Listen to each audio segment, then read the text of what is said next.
Uh, all right. Hey, what's up, everybody? I'm gonna try and do quite a bit tonight.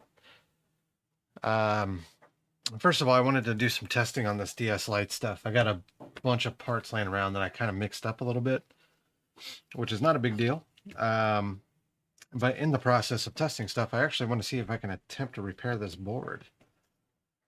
So I'm thinking tonight's going to be a bit of a long one, which is totally good by me. So we'll go ahead and attempt to desolder some of these pieces. What we're going to do is we're going to desolder the potentiometer, which let me get a closer look there. There's two potentiometers here. There's one right here, one right here. The one on the right is actually fine. I ended up breaking the one on the left when I was troubleshooting. The screw just came right out of it, so no problem. The other thing I want to replace is this right here. This is the touchscreen ribbon cable receptacle. It just will not hold a ribbon cable very well, so I want to see if I can pop a new one of those on there. So we'll start the night off with a little bit of soldering, see how that goes. Or desoldering first, actually.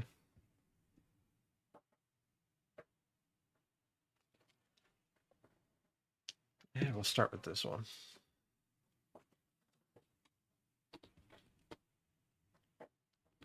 Okay.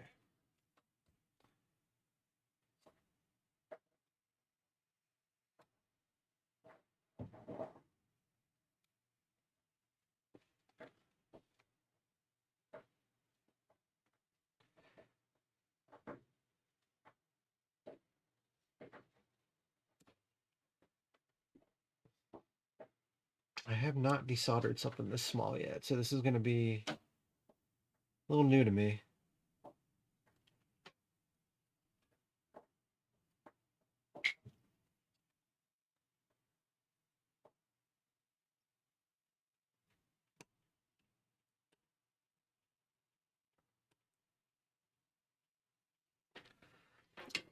Yeah, I'm melting some of the plastic, which I expected to do.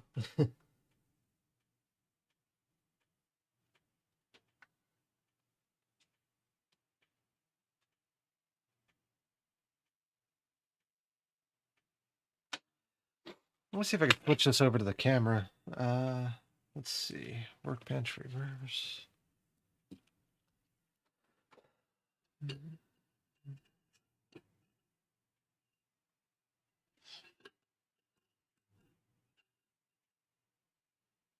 There we go.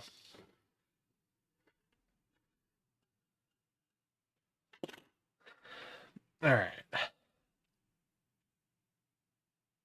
This one might be a little bit challenging for me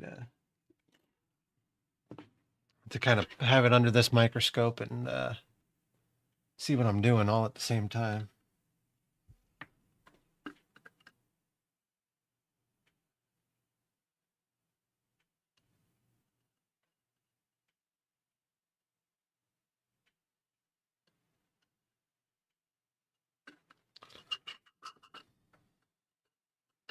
Oops.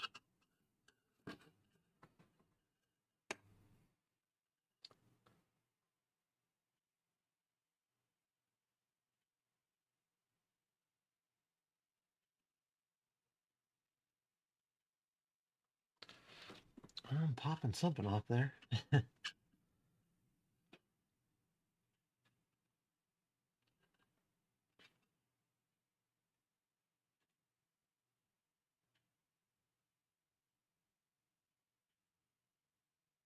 So when it comes to putting this back on,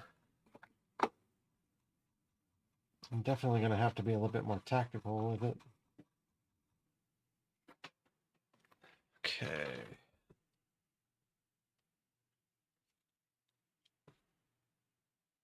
I'm just hoping I'm not destroying any of the pins here.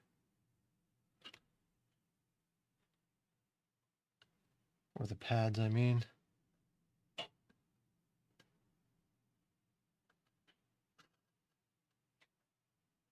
Okay.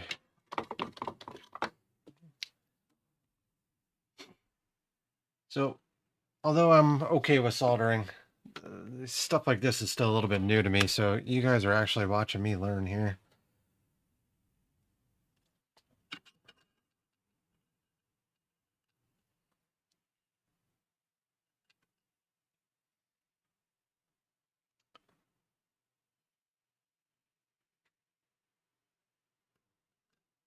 Oof. There we go. Got that off.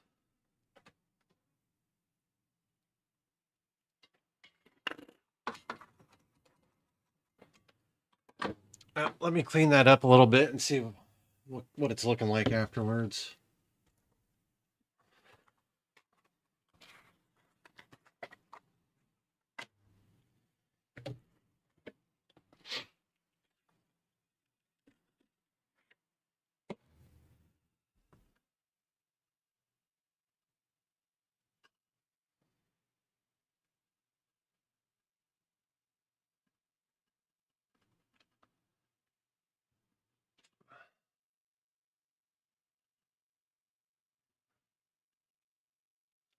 Looking like there might be quite a bit of plastic left over on there. Yeah.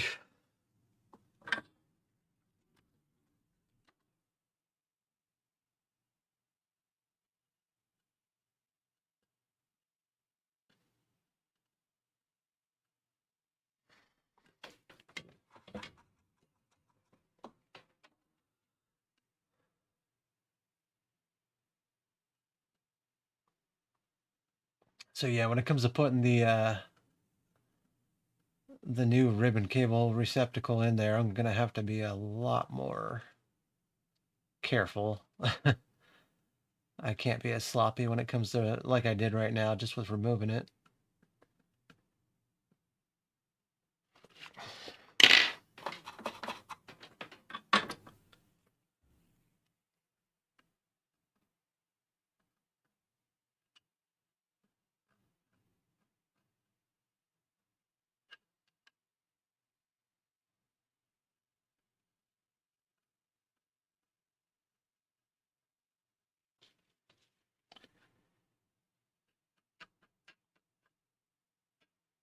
The pads look pretty good though. I'm not complaining about that.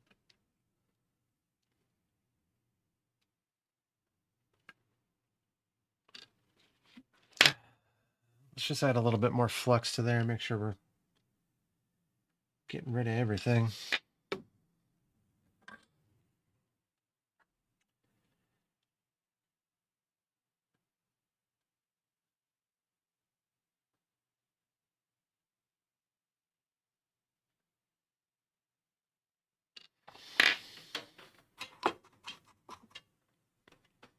Okay, next thing we can do while we got nothing covered in flux is we can go ahead and, well, let's clean our tip a little bit better there. There we go. Let's go ahead and apply a little bit of solder onto the board there.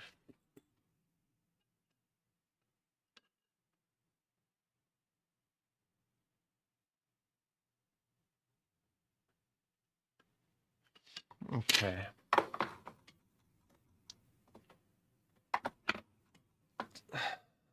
Those are definitely crossed, but that's okay.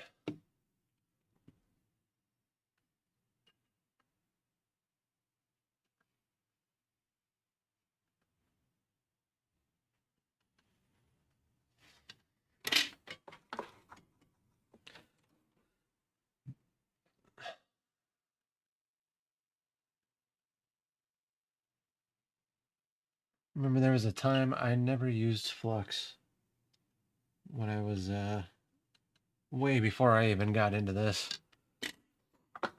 And I have no clue what I was thinking at that time. Ever since I started using flux, it's just so much nicer.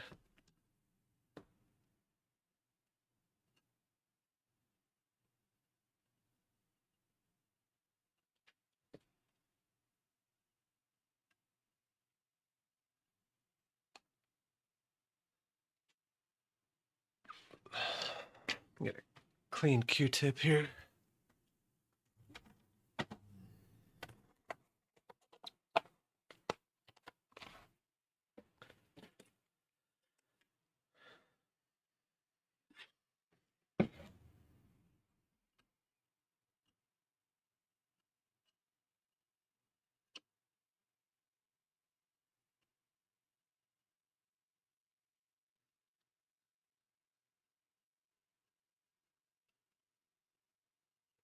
All right, I need to get a closer look at that. So,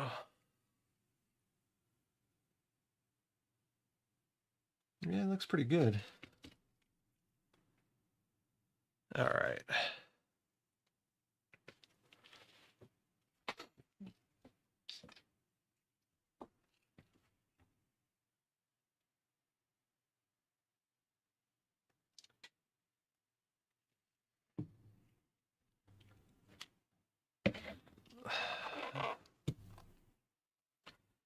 All right, next question. Where did I put my pieces that I need? Oh, underneath the board.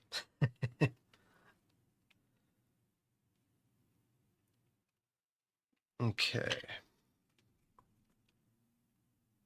So I'll put this underneath the microscope after I get a good eye on it, but I need to really see what I'm doing here, so I might try and eyeball this one the best I can.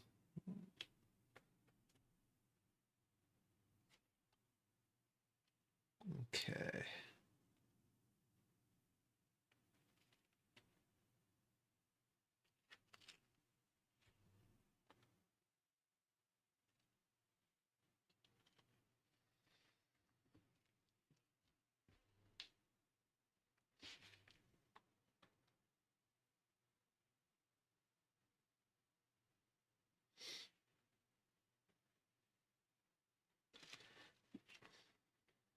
Now, if this doesn't work out, I think the next step for me is to get one of those heat guns for reflowing. Something like that might actually be a little bit more useful when it comes to these tiny little reflow jobs where I have to get this thing. Let's see.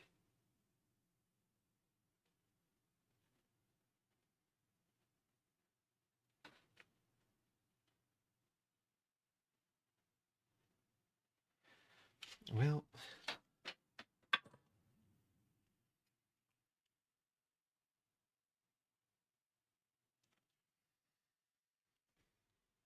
I want to see if I can get this open first.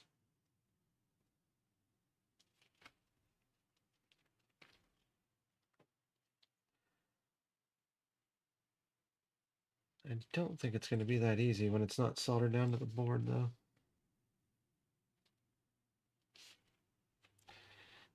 Yeah, let's just try and...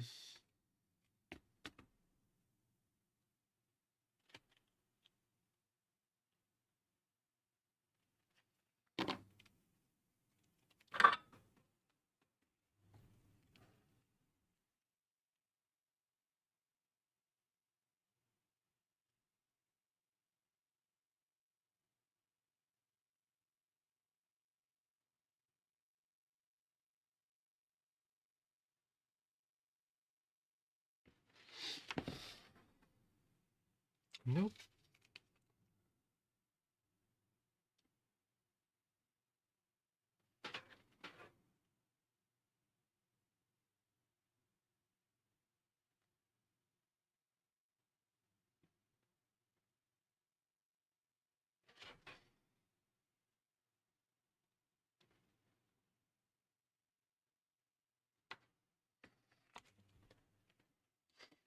Okay, I think that's down.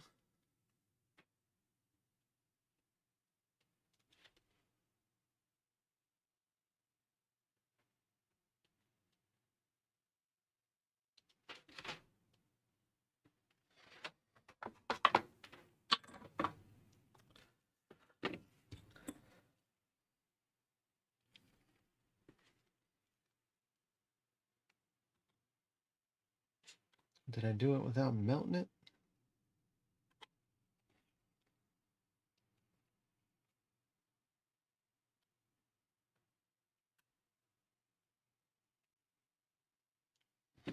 Okay, let's see what we got.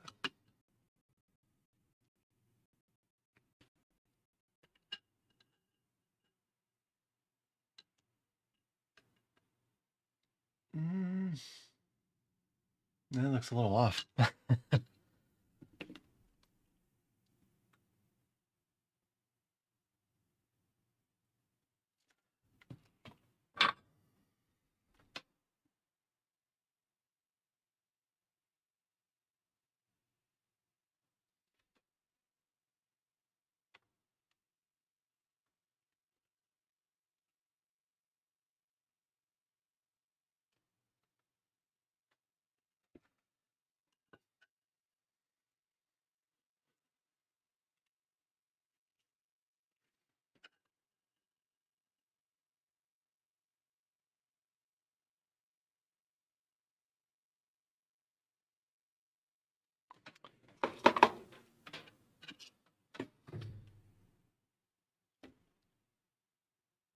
Yeah, I don't feel like that's getting soldered down very well.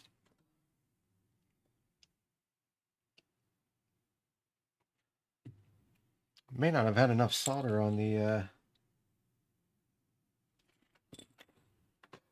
I may not have tinned the pads good enough.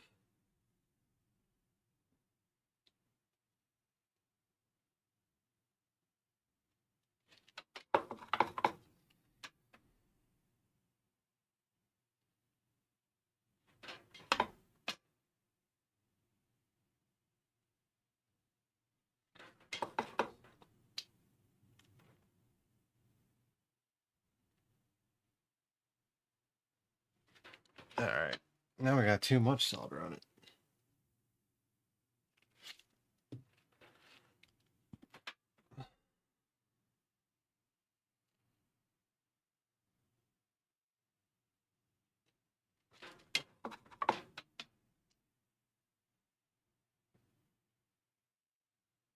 So this is the touchscreen ribbon cable receptacle. I'll let you guys see that I've definitely got too much solder on there. Actually, let me clean that up a little bit. I'll even put some new liquid flux on it after.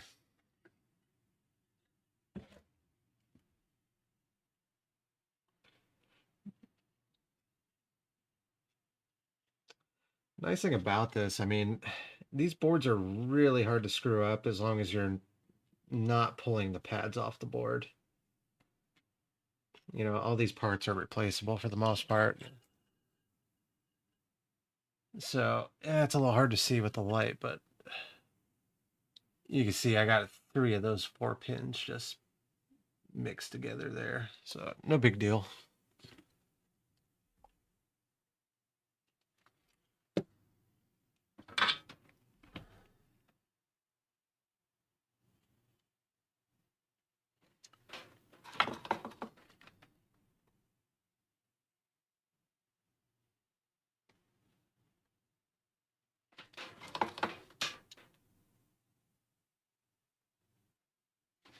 Okay.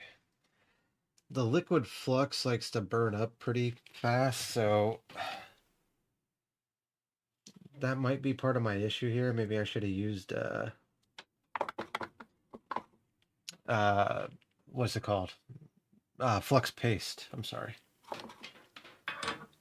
This, it looks like it's still crossed there. I'm getting closer.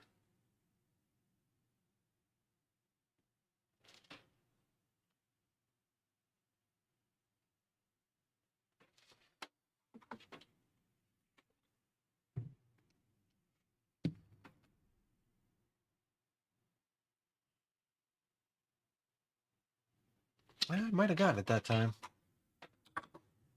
Let's see.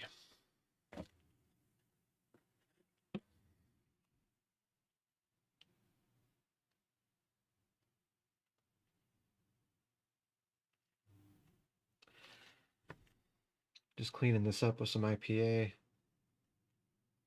Get all that stickiness out of there.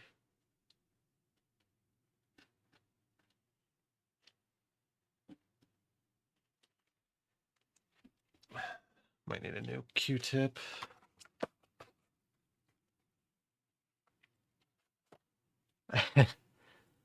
Thank you, man. That's I'm a bit of a tech. I'm more into the computers myself, but I'm not this is kind of a new venture for me. So even though I mean, I don't really solder computers very much.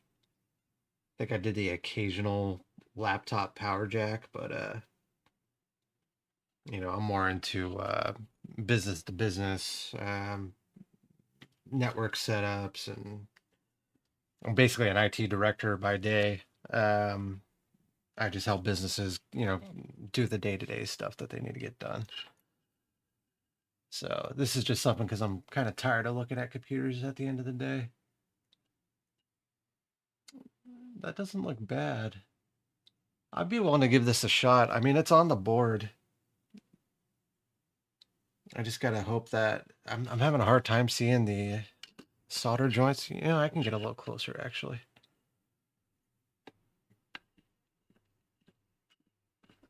Let's see what we got here.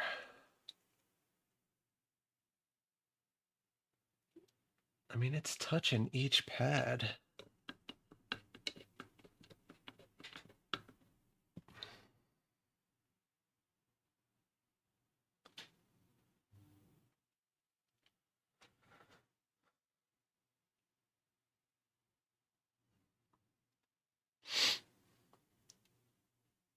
Yeah, I don't see anything crossed over there. It's not as center as I would have wanted it to be, but this might still work.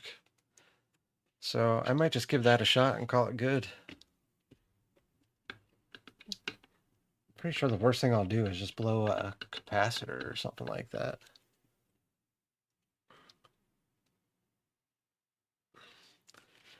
These, I gotta tell you, if you're into Game Boys, these really are the things to start up with when it comes to hardware. They're, you can't really screw them up too bad. I mean, this one, I was having a rough night with it. I ended up destroying a ribbon cable on a screen by accident. And in the process, I didn't destroy this. It was already kind of messed up to begin with. But I ended up screwing up one of the potentiometers on here. I don't think I was too rough with it. I think it just had a lot of wear on it, probably from previous use, and then I just did it in. But the potentiometers have Phillips head screws on them that you use to either tune up or down the screen. And I ended up busting one of the screw heads off, so that's the next thing I'm working on is repairing that. Then we're going to test some parts. And then if anybody hangs out with me long enough, I'll end up doing a full rebuild. Maybe not with this board tonight, but with another board. One that I don't have to mess with. But I've been having a ton of fun just building these things. I've already restored a couple of Game Boy Advances. I've done all that hack. Well, it's not really hacking, but I've jailbroken quite a few DSs, 3DSs. I've been using the flash cartridges. Those are a lot of fun. Just getting back into the hobby and enjoying this stuff from when I was a kid and just didn't have the money to deal with it back then. Now I'm 42. You might want to call it my midlife crisis. But hoping to make some money off this just to support the hobby at the very least. So let's see if we can get this potentiometer off. And I'll switch back over to the workbench. All right. I might switch over to solder paste here in a minute if this keeps burning away quickly.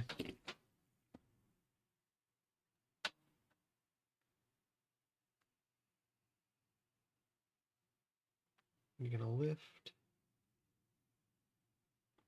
That may not lift.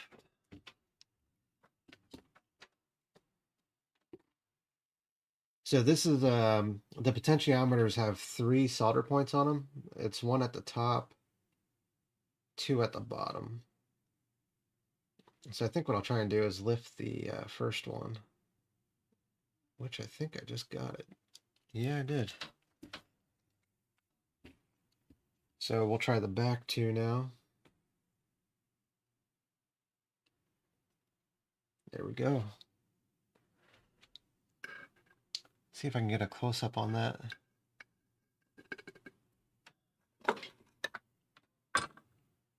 It's kind of stuck. Switch over to...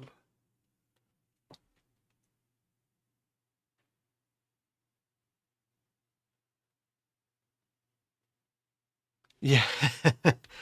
No, I couldn't imagine doing any of this stuff when I was a kid. I mean, I would probably burn myself more than try and fix anything. Let's see.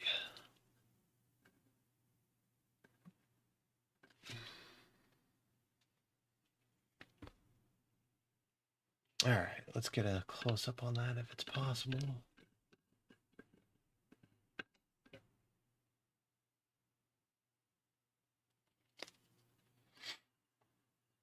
Solder flux is pretty sticky.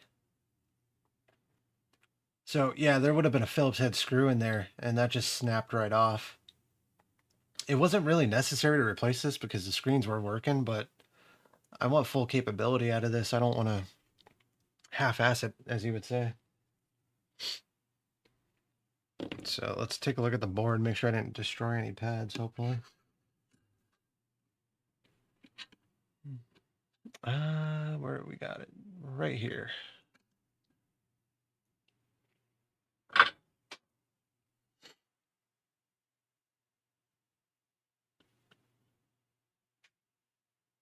Looks good. Everything's still tinned up pretty well.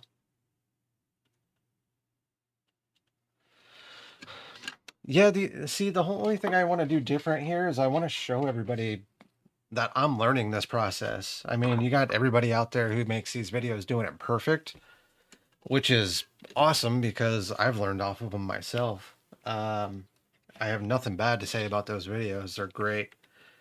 But I wanted to give people some confidence too. Like, hey, if you see me doing it and I'm kind of new at this, and you see me screwing stuff up, I figured to give other people more confidence and hopefully the will to do this stuff. Or at least know what you're getting yourself into if you're going to hire somebody else to do it.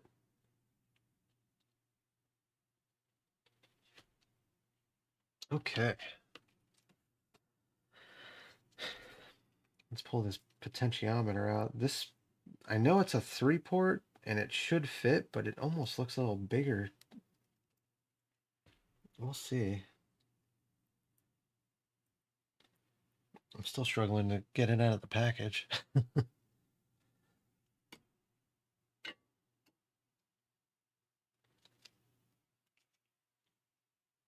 we go. So that's the bottom of it. Okay. I'm gonna go ahead and get some new, we're gonna put some flux on there, and then I'm gonna get a little bit of new solder on there. I have some 6040 solder that sometimes it's a little bit lighter. They actually recommend you use this stuff if you're having a hard time getting the other solder off. I actually want to see if this will flow better. Okay.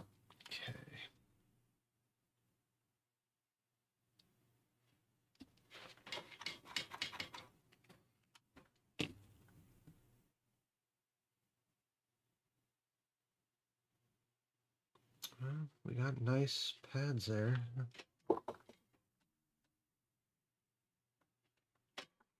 Okay. Let's see if we can get this lined up on here.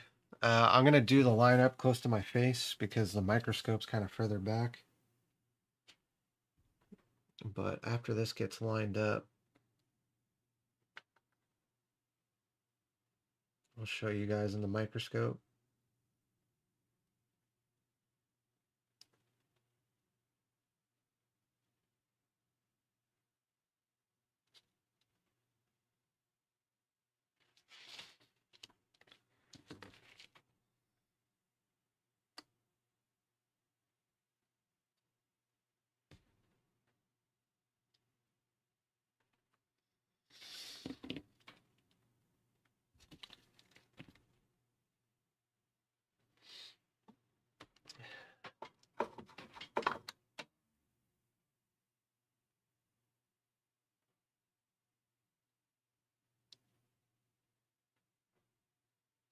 Is that on there?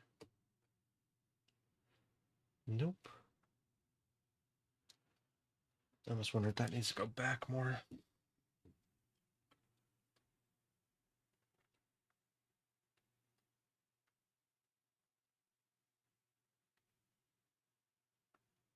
Yeah, it might have been it. It's amazing because I really can barely see these points. I have some confidence that they're there, but actually seeing them is, my eyes can't keep up with it. Okay.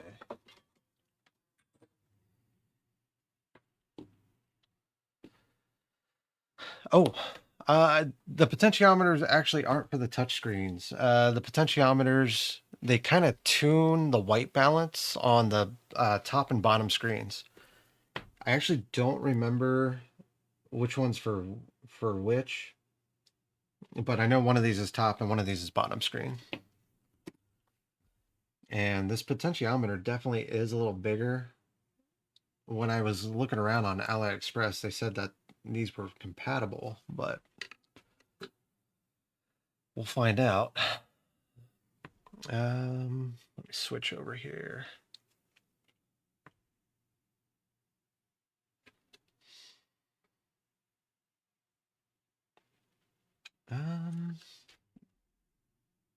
Okay.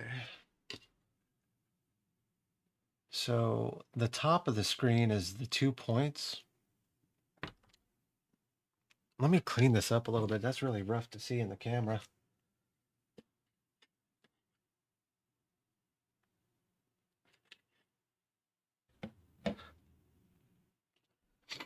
Yeah, you know what? And that probably would be the smartest thing for me to do, is to get this microscope moved in a little closer. But I haven't figured out the whole balance of filming this for everybody, keeping everything, and I mean, because otherwise I'd have the microscope just right here in front of my face, which would be in this top-down view here. Um, the microscope that I have is projecting to my computer, but I might look at getting another microscope. Maybe there's one that, because it also has a screen on it right here too. So I'm wondering if maybe there's one that'll connect to the computer and the screen at the same time. If I bring the screen out, it just says PC camera. So there's actually no visual on the screen right now. Just some stuff I gotta learn and figure out.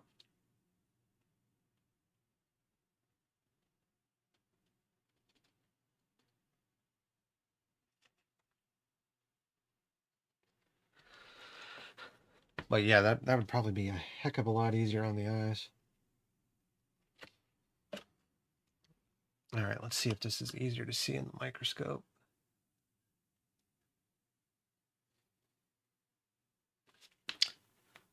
There's some little fuzzies in there from the Q-tips.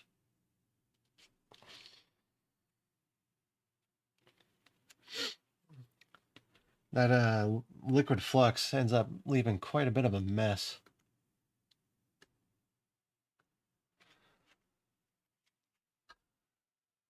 Oh, let's see.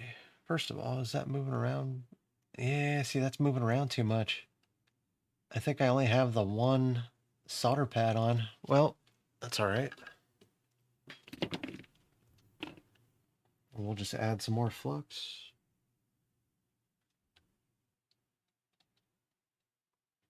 Do it all over again.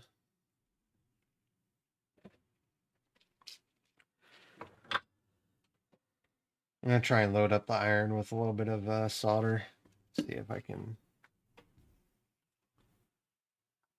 somehow get it to stick a little bit better.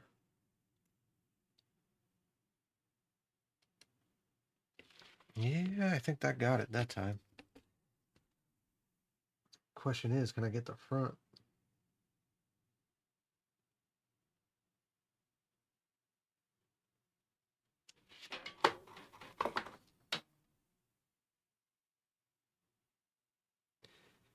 All right, well, it's down on all sides. I can't lift it. So that's good. Let's just see if it's all lined up. Try and get a fresh Q-tip here also.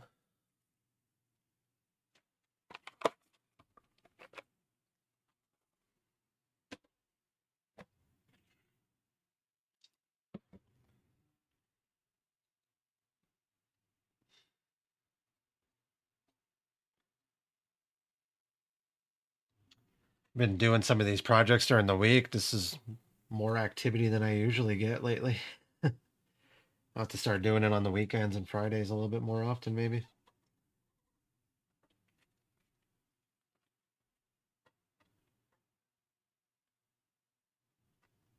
All right, one more time under the scope.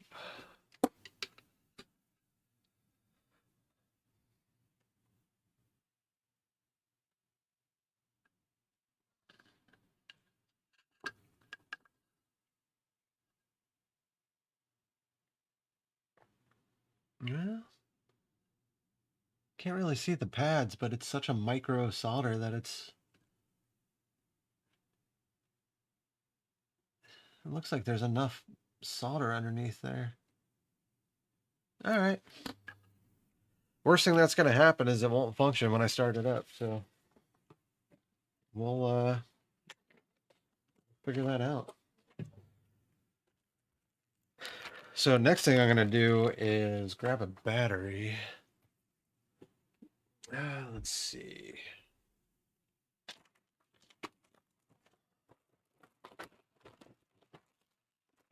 Hopefully one of these batteries has enough charge to it. Now, some of these screens aren't going to work. Some of them are definitely broken.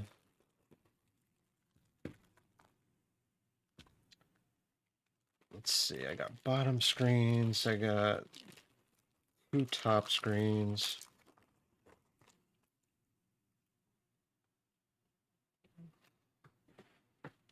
Okay. Right now, I'm not worried about getting the touch sensor to work yet. We'll try that in a second, though.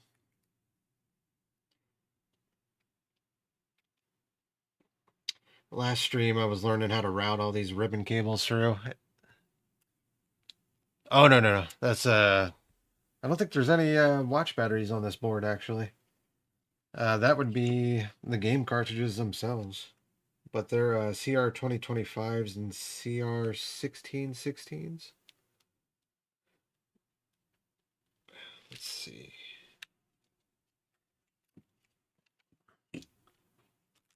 So top screen's on. Let's get a bottom screen going.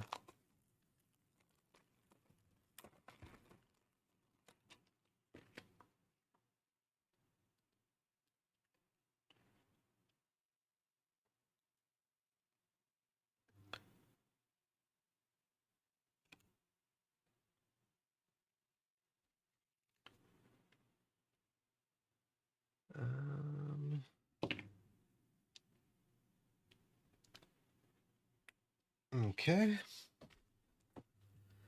And, you know, I probably... Well, let's see if we can get some working screens first, because... Oh, this one actually has a touch sensor on it. Yeah, let's go ahead and set this up.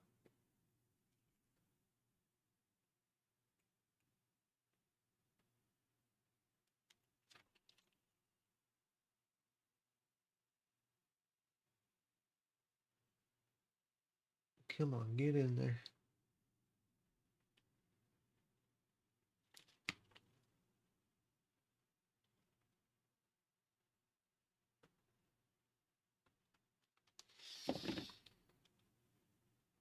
Okay. So we're going to hook the battery up to this. And we're going to try turning it on.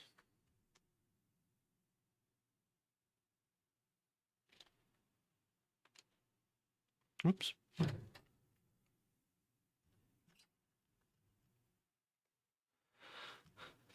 Sometimes I do, yeah. Sometimes I don't. Um,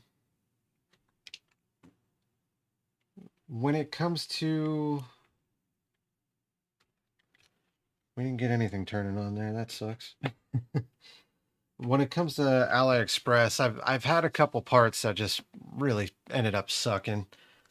For a Game Boy Advance, I actually bought some tactical buttons, and half of them didn't even work. It was such a pain in the rear to get that on there.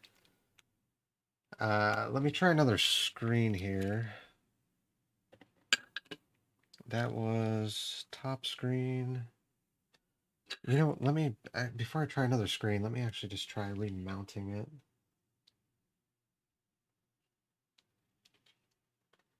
If you don't get these screens in right, sometimes they, it just won't boot up the DS Lite.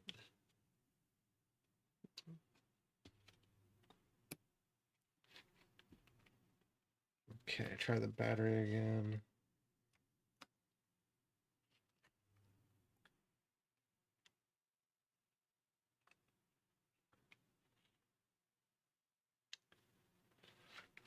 No, let me switch views here. Yeah, I'm getting nothing. I do have a solid green light still, though.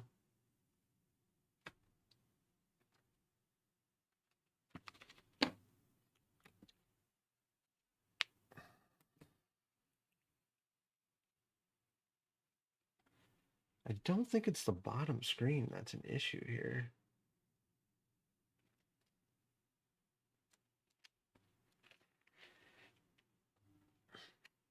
Knowing your parts on AliExpress is definitely a huge help. I did a lot of research when I started trying to figure out who has like the best aftermarket batteries. So far, I have not had a single problem with a company called Sino. Sino. I don't even. I always butcher names. Forgive me on that. Yeah. Usually, if one doesn't have a video output, the other won't. This one, I'm almost positive has somewhat of a video output, but I cracked the ribbon on this one, so it's gonna look all messed up if it does work. Which is okay. I just want to see if something works.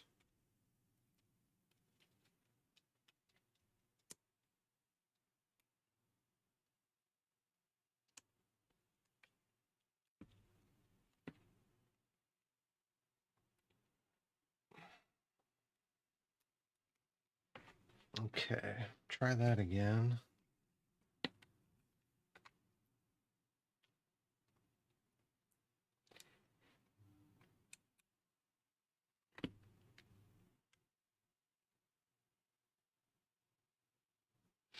Yeah, we're not getting any signal at all there. All right, well, let's take out the bottom screen. You know what? Oh, that's funny. The damn touchscreen sensor came out, but you know what? That's fine. I'm still gonna change the bottom screen. I got one more here.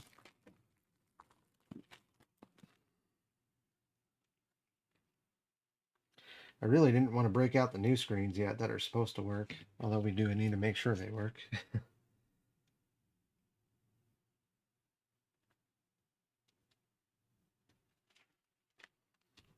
Okay.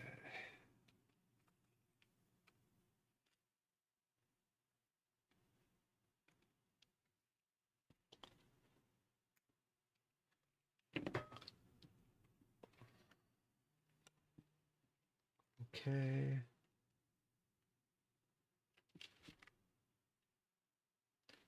These touchscreen ribbon cables are the flimsiest ribbon cables I've ever seen. Like, I have no idea how these are just supposed to go in there. Without luck, I mean.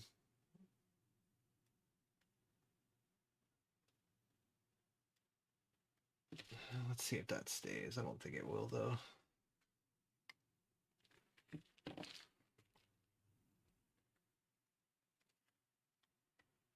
Okay. Well, let's see if we have any luck with this.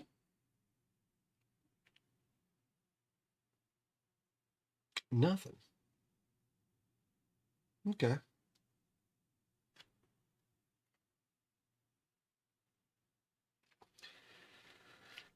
I'll have to see. There's actually, if the top screen doesn't work, the bottom screen is known not to turn on. So it's either that or I actually busted a capacitor here. I'm not too worried about it. This is going to be a fun board to keep going on. But I definitely am going to do a tiny bit more research before I continue. I might try some of these parts out tonight on the good board, though. I do have a good board. And we'll see if we can get these parts to distinguish if they're good or not. Okay. So, no big deal. Let's get these screens put aside for right now. Get that board aside. And get some of this trash out of here.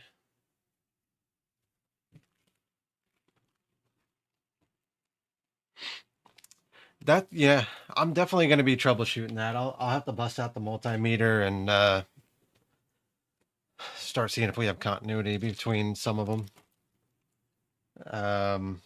Let's see. Let me get the good board out here.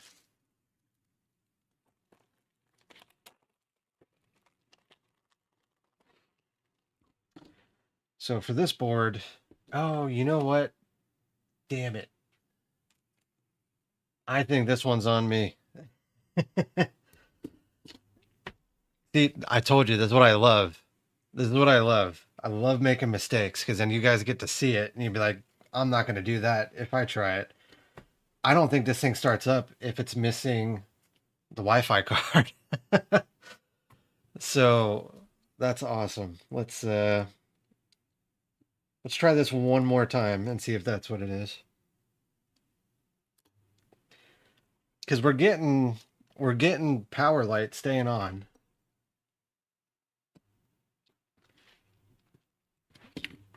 I'm gonna laugh. Well, I already did, but we'll see. I might laugh a little harder if that's all that ended up being.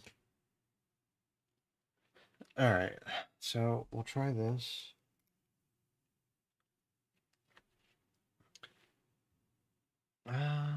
There we go.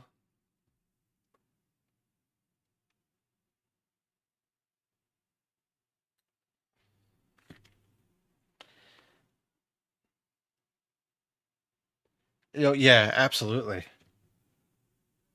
It's like its own startup sequence, and if it doesn't see something that it finds that it thinks is critical, then it just decides not to start up. Just like if you're missing the top screen completely, it won't start up unless you there's actually like some I don't remember what it was. It's like a special resistor you can get. Um, you have to bridge 2 points. I'd have to look up exactly where they're at. Oh no, I think it's actually this one right here, the C105, because that's the top screen. I'll show you. Let's see. There's the top screen connector. Yeah, C105. That capacitor alone, if you replace that, actually, I'm sorry, that might be a resistor. But if you replace that with a different resistor or just bridge both those contacts with solder, you don't need the top screen anymore. And that's what people make Game Boy macros out of them. They just take busted DSs, put them in a new shell, and you only use one of the screens, and it's just a different Game Boy Advance at that point. Can't play DS games on it anymore, but you can play Game Boy Advance games. Where was I at? Let's get the top screen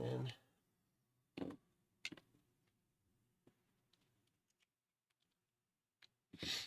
I might try one of those eventually, but I kind of don't see the point in having a half a DS just to play Game Boy Advance games, because you still have the cartridge for the DS slot. You just can't use it then. I'd rather just have a Game Boy Advance SP or a Game Boy Advance at that point. But to each their own. I'm not judging. I get it.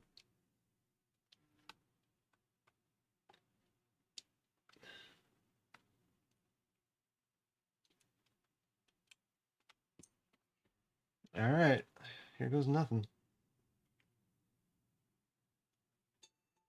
There we go. So bottom screen's good. That's great. Battery's low. That's why it's red. Isn't that funny though? One stupid little thing I forgot was the Wi-Fi card, and that's all it took for it not to start.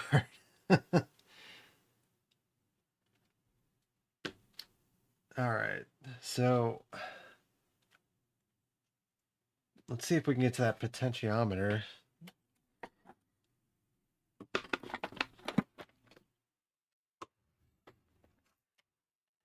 I'm a master at messing up and learning from my mistakes. That's been my entire career. It's funny. I've been an IT director probably for the past 5 years. Been an IT manager. I never went to college for this stuff. Yeah, top screen's having a definite trip.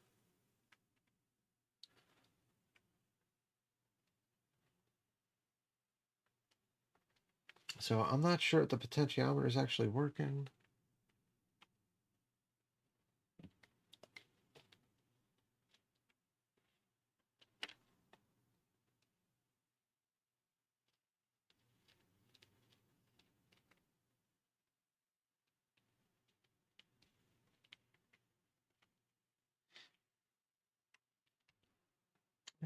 I can't really get either one to work. Oop, jeez, bumping the camera.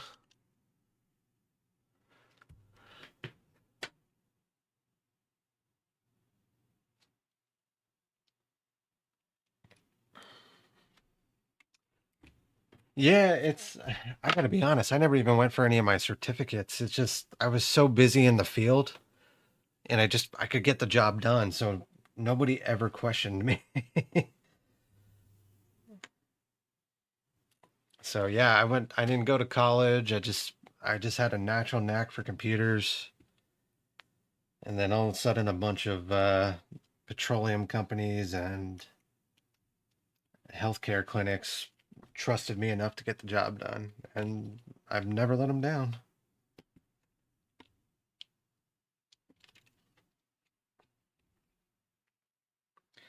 IT is very much a what you know type situation. They don't really care how you know it, just if you do know it.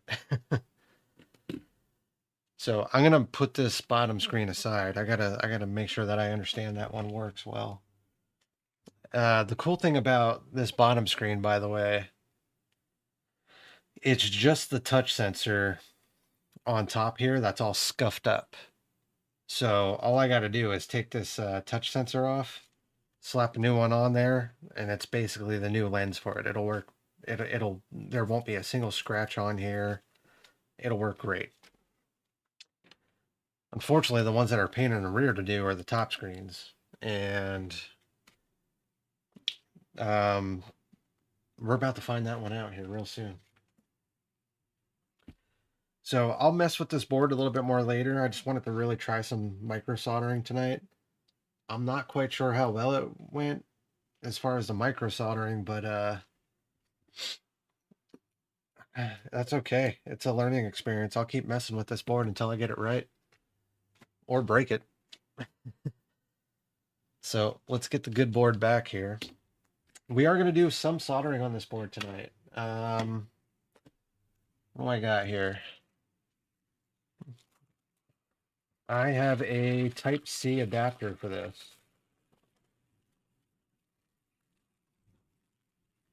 So Let's see. We're gonna have to zoom out on that. It's a little too big.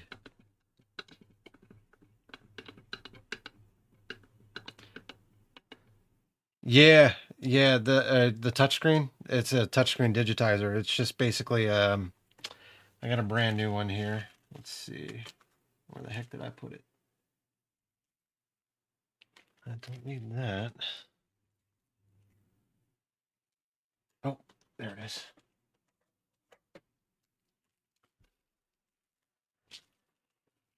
Yeah, so the digitizers, it's got film on it, so it's just a piece of glass. That's all it is.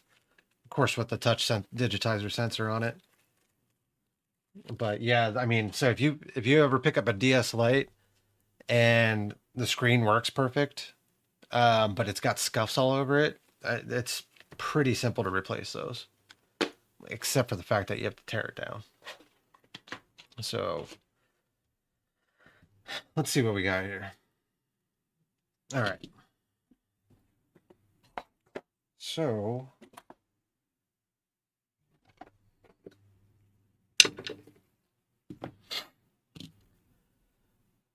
let's switch over to a microscope.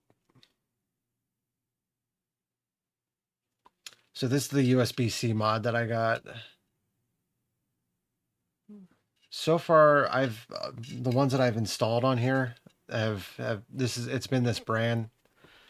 You know, they're not the easiest things to install, but they've worked pretty well. I haven't had any issues with it charging.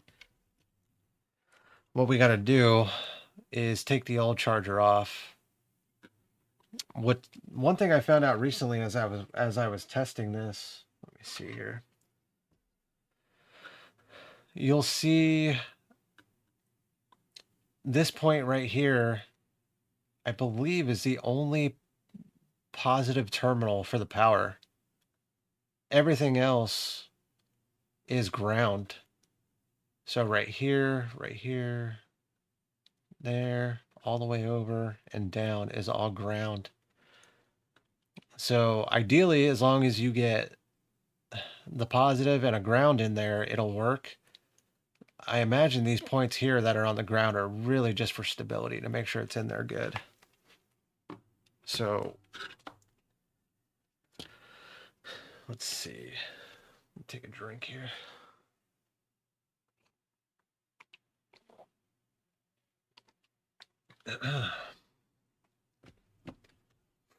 So we'll start working on cleaning this up.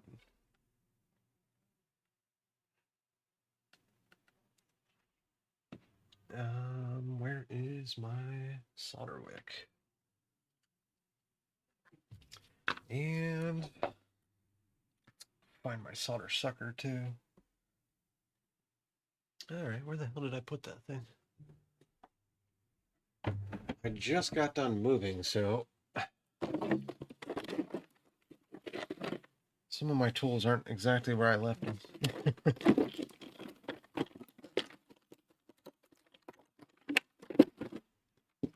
There we go.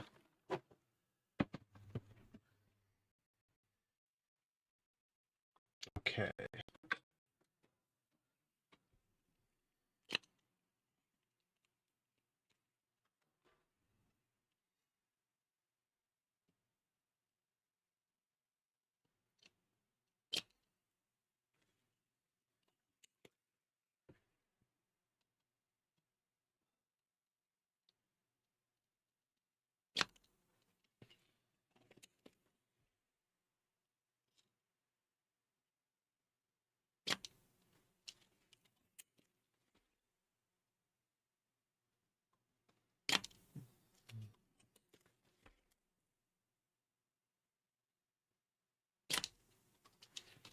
They seem to be coming out pretty easy. We'll see if I need to add more 60/40 to this.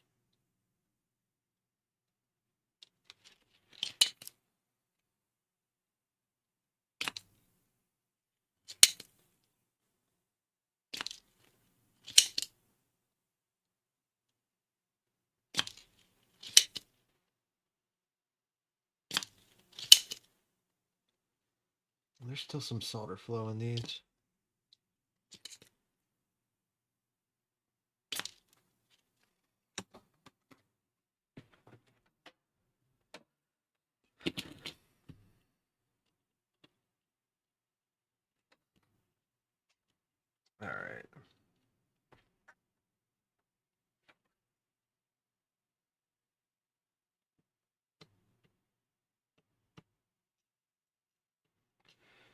So I got enough solder out of this. I'm just kind of gently pulling down on it as I warm up the solder that's in the holes here.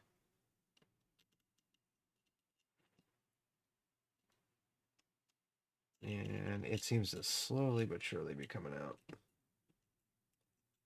I'm not applying a lot of pressure to this. I'm just giving it a gentle pull.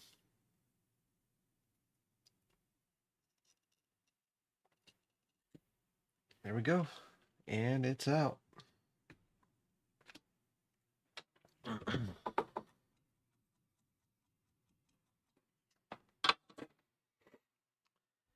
So next step is to clean those holes up the best I can.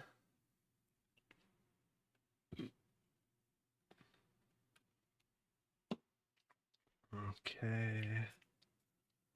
And we'll use some solder wick for that. What the hell happened to my wick?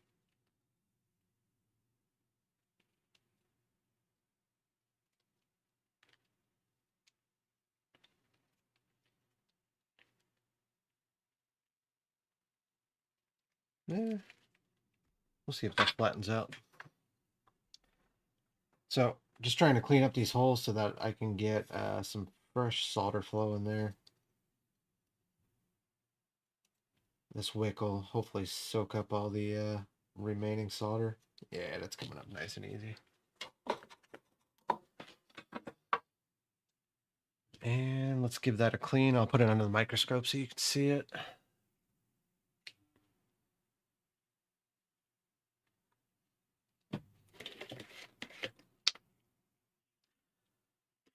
Oops.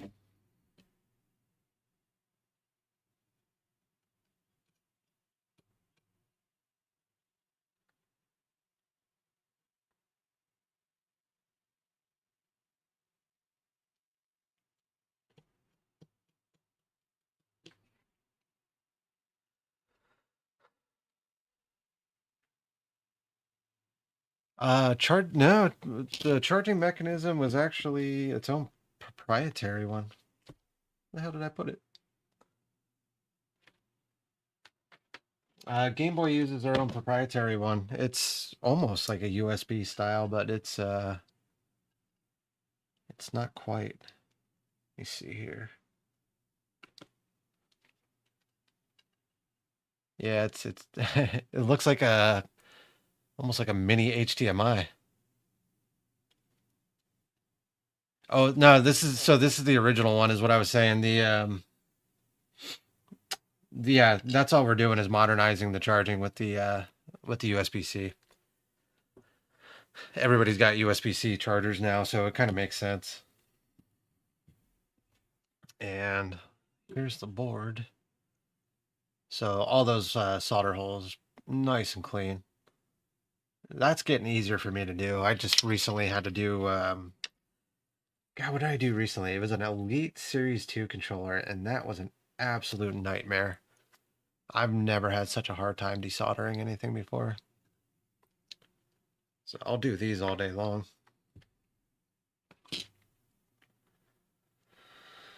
Okay, so what we need to do here is switch camera.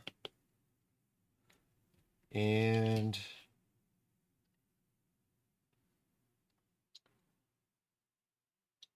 we just need to get this lined up. We need to get some solder soaked into there. So I'm not going to what should I do actually? I'm only going to pre-solder one hole in the hopes to get this thing locked down.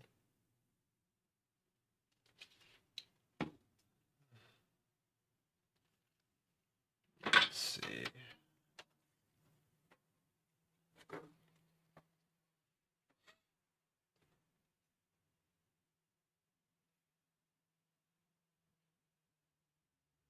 Try and flow as much solder as I can in there. Yep, that went through the other side. That's good. Let's see if we can do this without burning myself.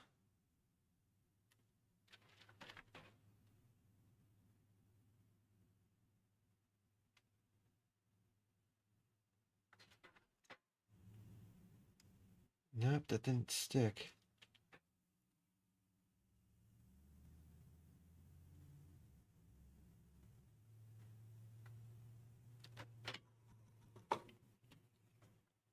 Yep, there we go. So that's stuck. That's good.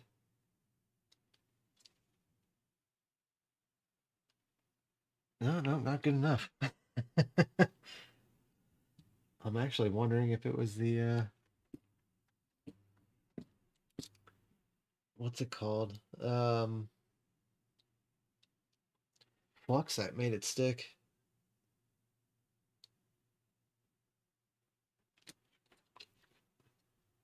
All right, we'll give that one more try.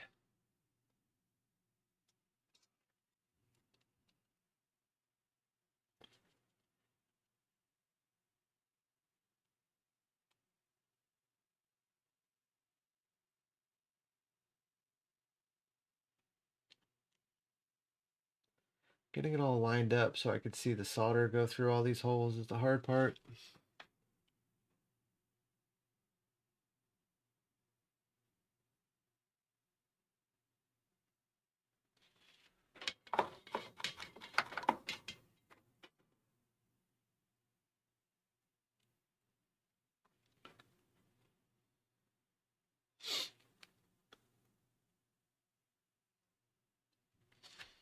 All right. It seems to be sticking. Let me see if I can line up the rest of these holes real quick.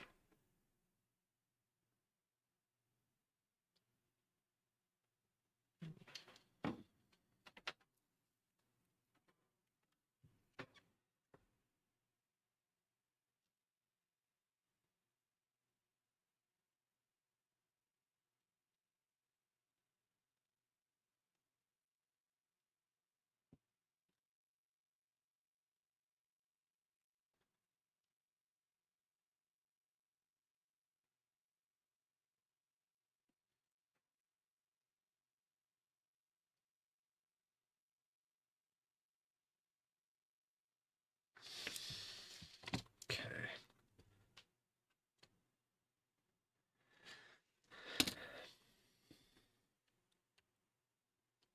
All right, that is definitely on there.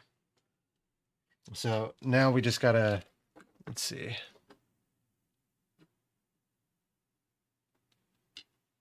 Yeah, let me see if I can zoom in just a little bit more there.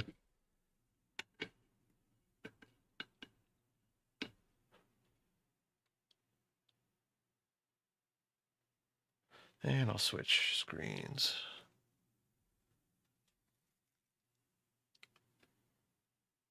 So that's the hard part there. Those two holes there at the bottom, well, they're not holes necessarily, they're half holes. I need to make sure that enough of that solder underneath actually made it through to those. That's hard to see, sorry. Is it just a...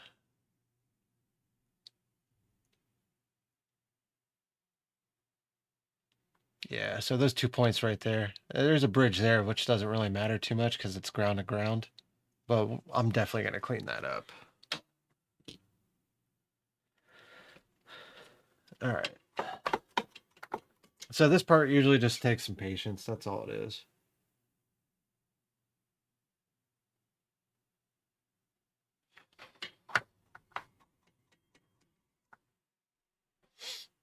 Let's see.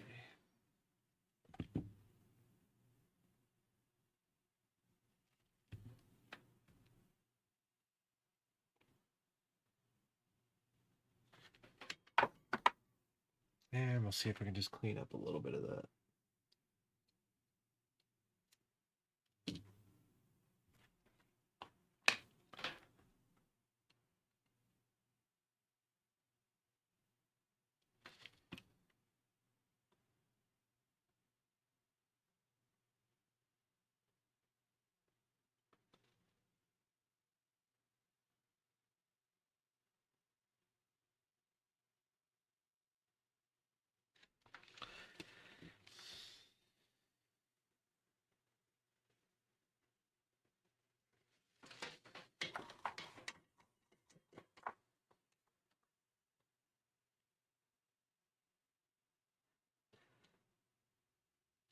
I'm actually wondering if some of the copper got exposed there, because that is sticking to that really well.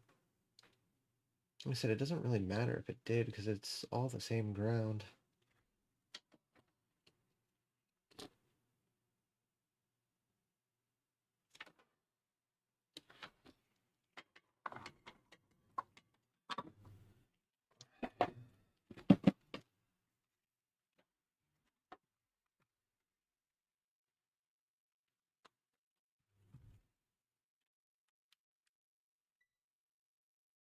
Let's see. I gotta switch that over to DC voltage. And actually, I'm sorry, we don't want voltage. We want to check for continuity. Let me clean this up too before I continue.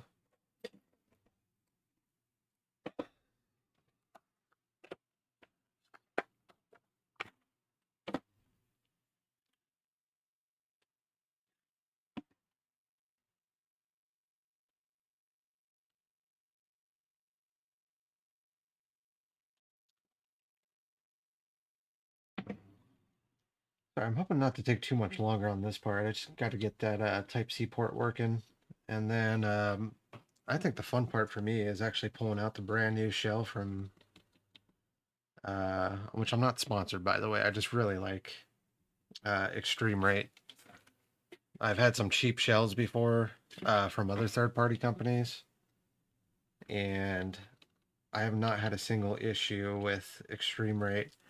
In fact, they're kind of the ones that got me into this. My kiddo ended up busting her Switch Lite, and I had to resolder on some shoulder buttons for her.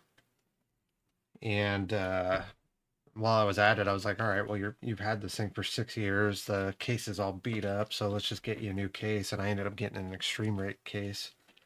It was really cool. All right, so continuity. Let's see here. This one right here, that is the positive. I don't want continuity from any point over to the positive. If all the other points have continuity, that is totally fine. So when we have continuity, we should get a beep. So ground to ground, that's a beep. That means it's connected. Connected. No problems. Now we're going to do the positive. All right. That's good.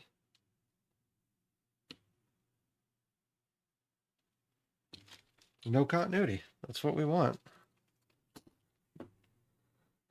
All right. Let's see here. That's the positive. So I'm just going up top now. The solder got through, so that's good. And then let's go see if we can do bottom positive to top positive. That's going to be a little tough, but it got all the way through the board, so this should work. When it comes to power, I do typically like to test it, so that's when I always pull out the multimeter. But this thing's on there. It's nice and flat. Everything's coming through as it should. So I'm happy. We're just ready to rebuild at this point. I'm going to go ahead and keep that off for right now. All right. So let's clean up the area a little bit.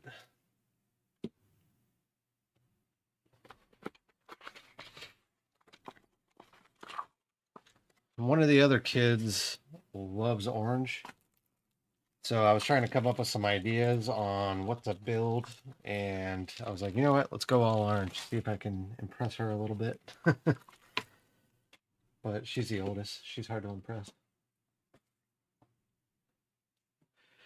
Yep.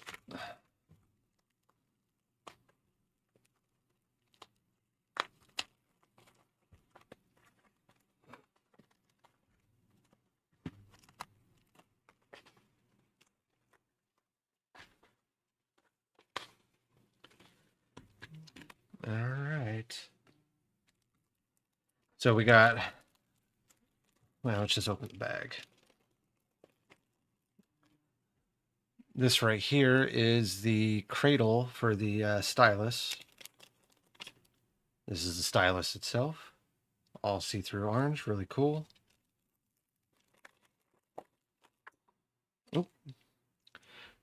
This is a mounting piece that goes on the inside for the bottom half of the shell. I actually don't know what that is. I gotta look that up. I know where it goes, but I don't know why it's there. And then here's all the buttons, including left and right, A, B, X, Y, D-pad, power button, volume button. All that's in there. I'll probably lose it if I crack that open right now, so we'll just kind of leave it there. Let's see. We got the top half of the shell.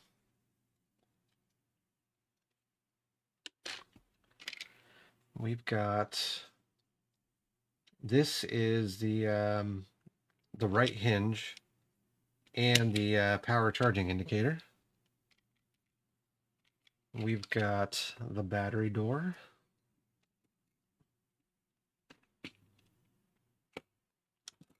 And we have both pieces of the dust protector for the Game Boy Advance slot. Let's see. We have screws, hinges for the left and right buttons, and the battery door slots. We've got the top lens, and I think this is either for the bottom. No, this would be for the stickiness for the top lens. Adhesive. Sorry, it's getting late. Wow. We have brand new membranes for the buttons. Bunch of bumper stickers. There's a lot of places on the inside that some of these stickers need to go. I gotta remember where those are at, but we'll get through that. Worst case, we'll pull out one of the old original shells and take a look at those. So what else do we got here? All right, we got this metal piece right here goes in the hinge. We've got the cartridge metal slot protector. This just kind of guide. It's not a slot protector. It's more of like a guide. And we got plenty of extra screws and screwdrivers and pry tools. I like to try and use the factory ones, so we're definitely going to do that if we can. Excuse me. Got to take another drink here.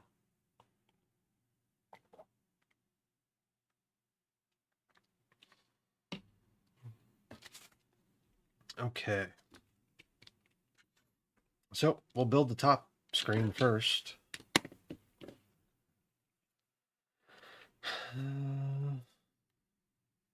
Oh, that just slides down, and then it should pop out. There we go. And it's been a little while since I've actually had to put one of these back together, so I am going to break out one of the old shells.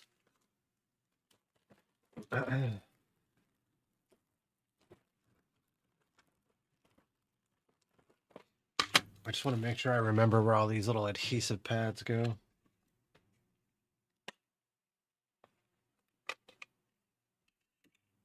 Okay.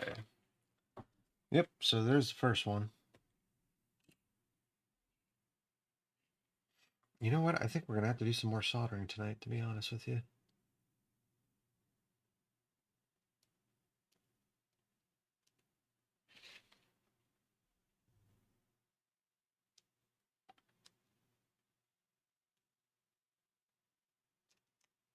Okay, so that just goes right here.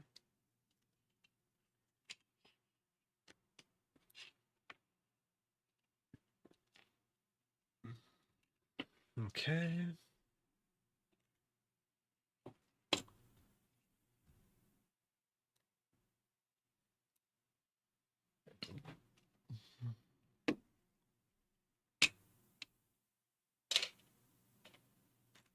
Let's see, is there any other?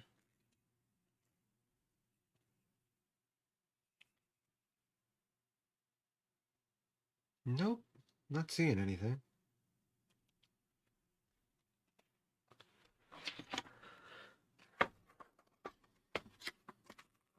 Break out the top screen, brand new top screen.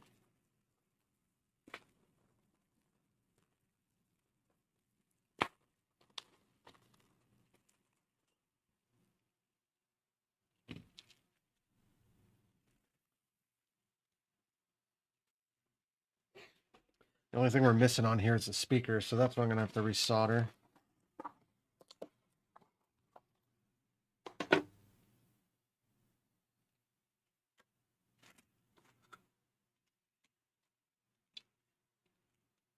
So as you can see,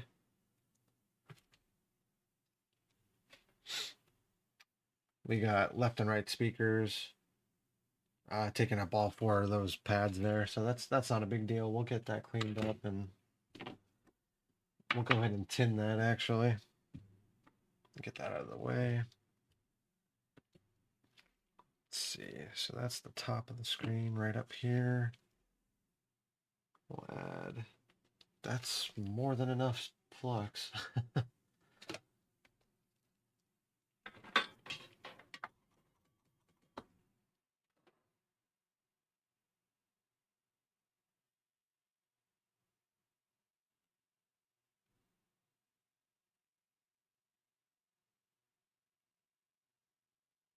Perfect.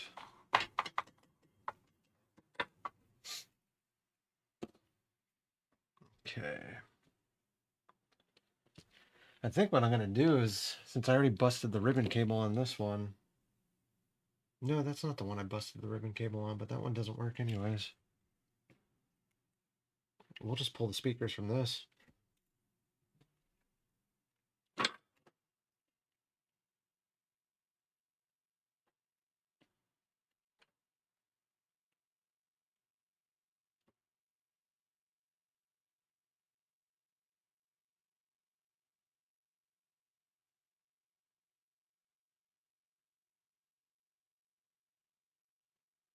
Okay, that's one.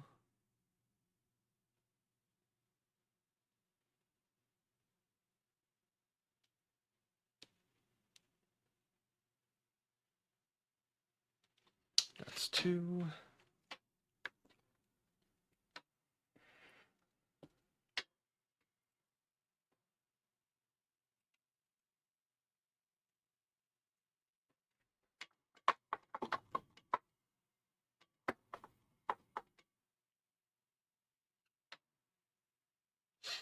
And then it seemed to be the opposite on the other side.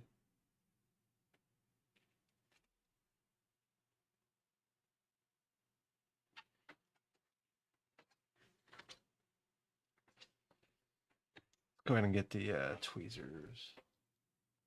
Might be a little easier.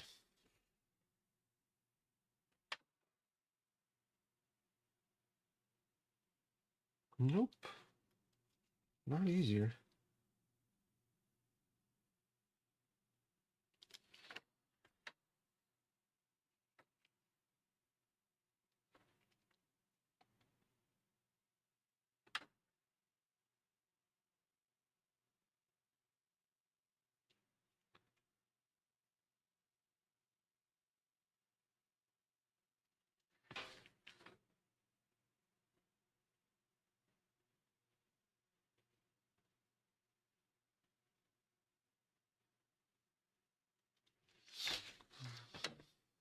We'll add a little bit more solder to that one.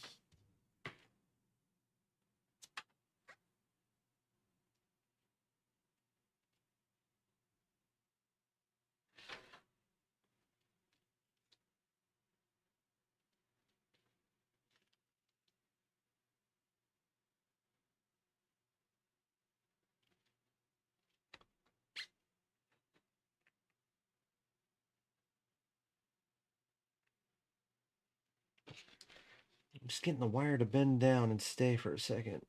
That's the only challenge here. I feel like maybe I need to grab some more wire.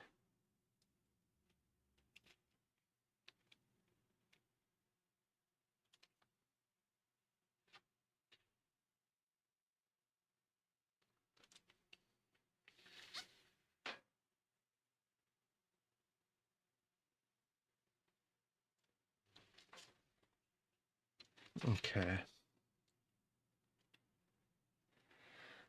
Well, they're definitely on there. Let me see if I can add a tiny bit more solder to this. As soon as I can find where I just put my solder.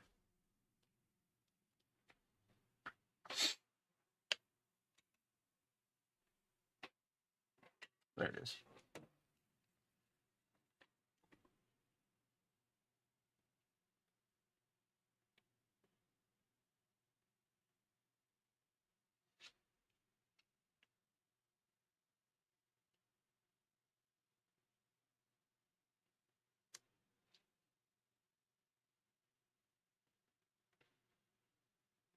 Ah, damn it.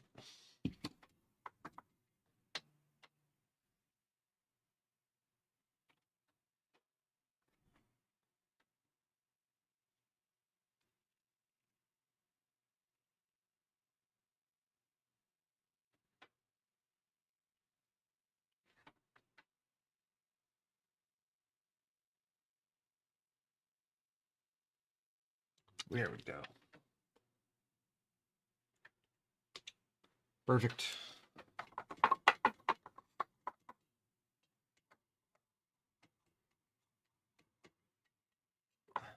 I just want to make sure that those wires stay. So yeah, they got good connections on there. Clean up that flux.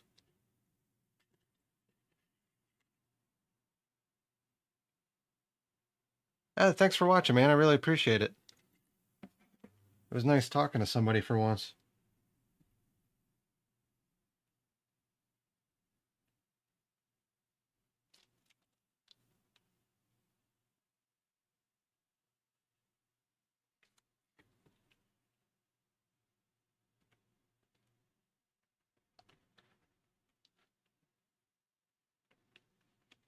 Let's see. Okay.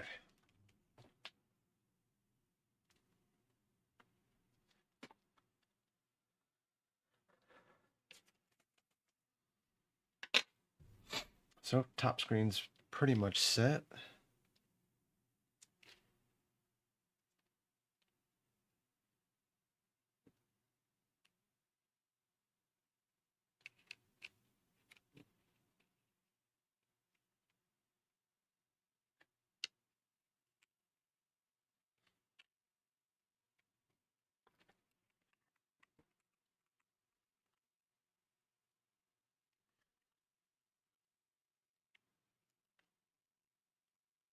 Okay.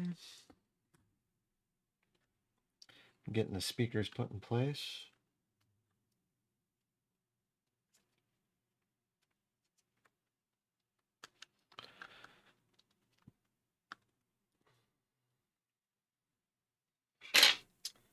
I'm missing something for the speakers. I just remembered that.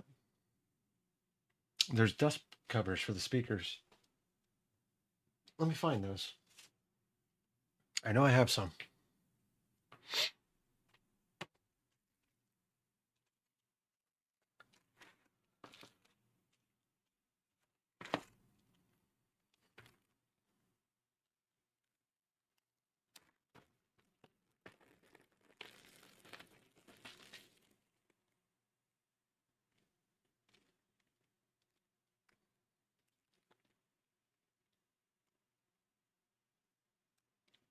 Nope, those aren't it.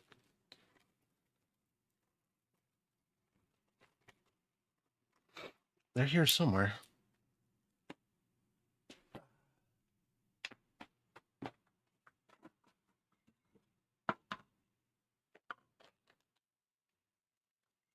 There we go.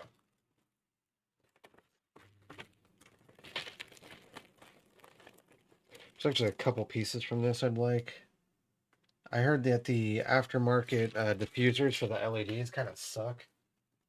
So I'm going to go ahead and put a factory diffuser back in there. And I might find a couple more things as we rebuild this tonight and go, nah, I'd rather have factory. I'm usually that way with the membranes, but I'm going to try these membranes. They felt really clicky. And I like that. All right, come on.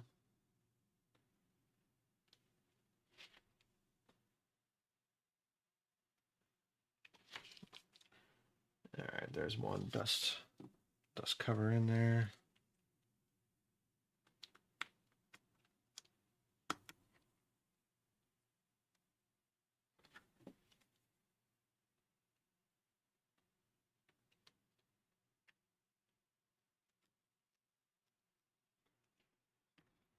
Got to be real careful with this ribbon cable here.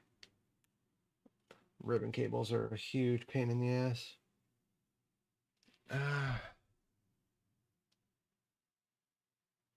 Part of me thinks that I might actually have to get that through before. Did I just put the speaker in upside down? I really did. Ah, Jesus. Gotta pay attention. If you happen to just be tuning in, I make a lot of mistakes. And I like to keep them in. I don't like to do scripted stuff. I'd rather you guys see what this is really like. You know, I get better at it as I go along here, but, you know, I want to give everybody some confidence that they can do this. It's really not that difficult. It does take some patience, and I'd say, yeah, you kind of got to like it a little bit, because if you don't, you're just going to get frustrated. I think working with computers all day long, this is kind of a nice, similar, familiar area for me, but enough of a difference where it's not like I'm bringing home work. Okay.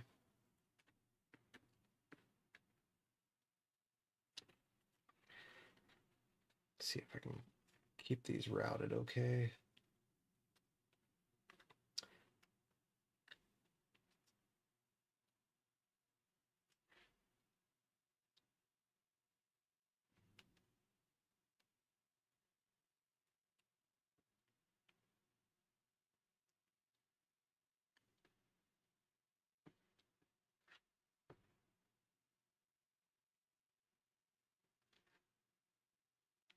There we go. Now let's see if I have to undo it in a second. Damn it. I think, yeah. I gotta roll this fucker up, and then I gotta get that through this hole here. That's all right. We can do that.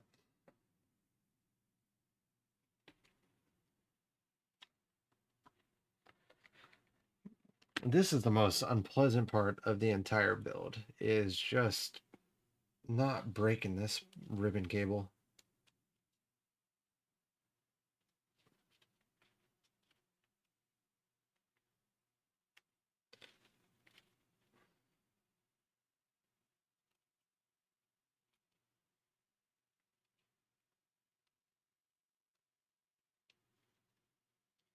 Because you don't want to put any sharp bends in it. You're guaranteed to rip it at that point.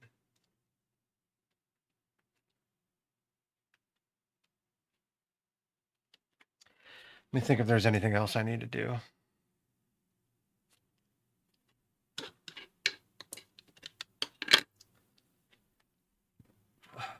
We're eventually going to have to get it through. There's a metal. Let's see here.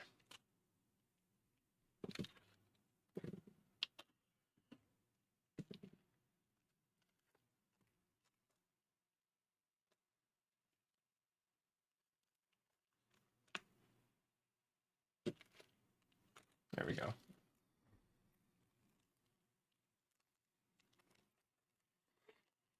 You know, that's one thing I wish eXtremeRate or another company would do is actually just redesign the shell slightly, uh, so we don't have to route the damn ribbon cable through it like this. Yeah, okay. So we're gonna press this metal ring in on this side. I guarantee. Oh, no, no, no, no. Almost lost it.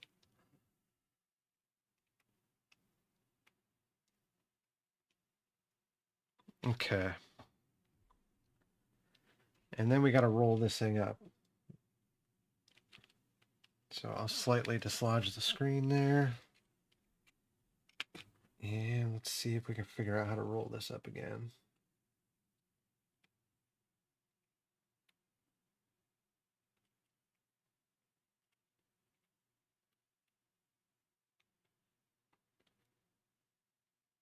If I rip the ribbon cable, it's got to be an early night tonight then.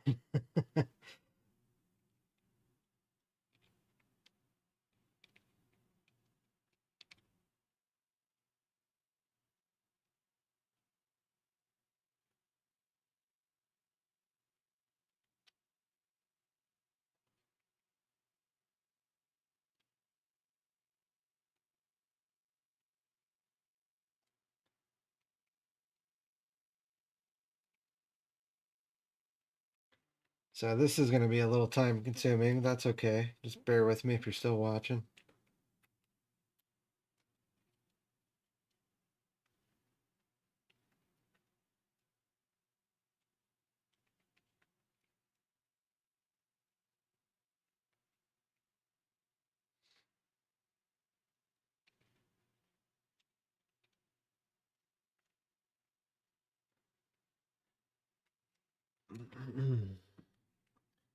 Right now, I'm just kind of building up the roll. Just taking my time, making sure I don't put any major creases into it.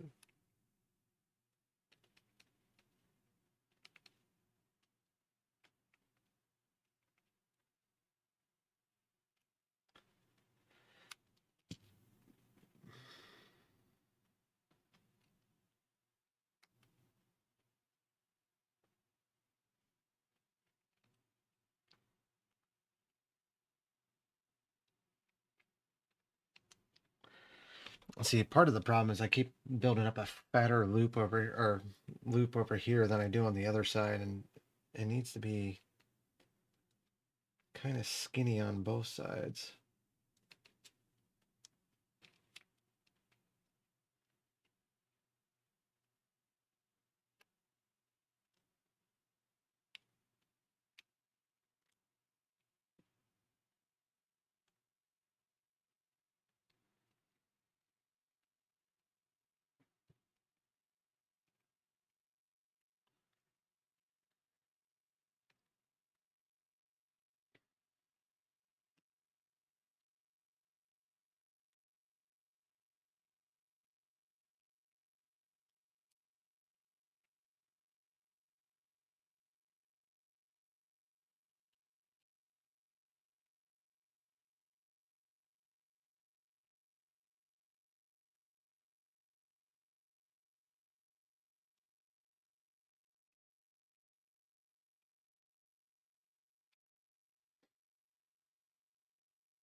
Nope, that's a no-go. It's a little bit easier if you can, I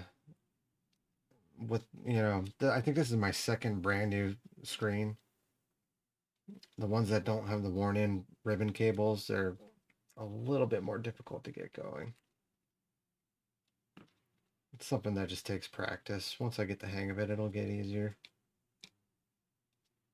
It just takes a lot of patience. You break the ribbon cable, you're out 25 bucks. 20, 25 bucks, somewhere around there. I'm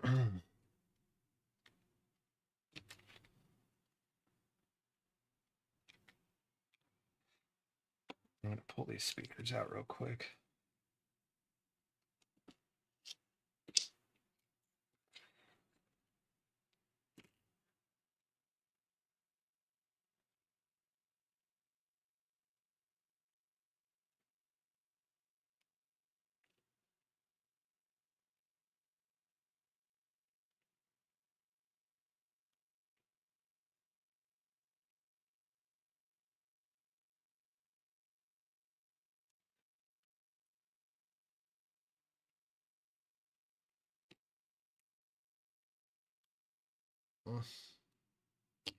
Doesn't feel good.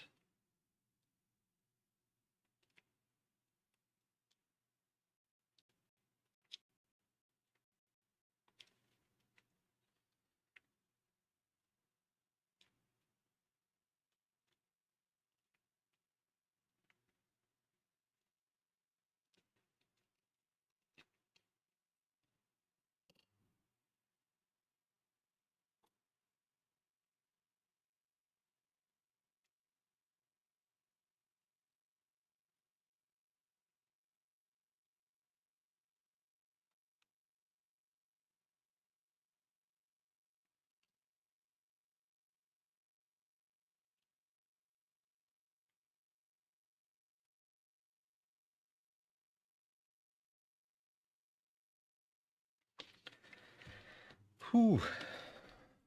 Need a breather.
This is the part that's going to really deter anybody from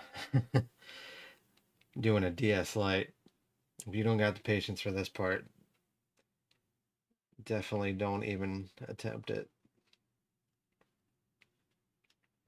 As long as you don't have to replace the top screen, the rest of it's actually fairly simple.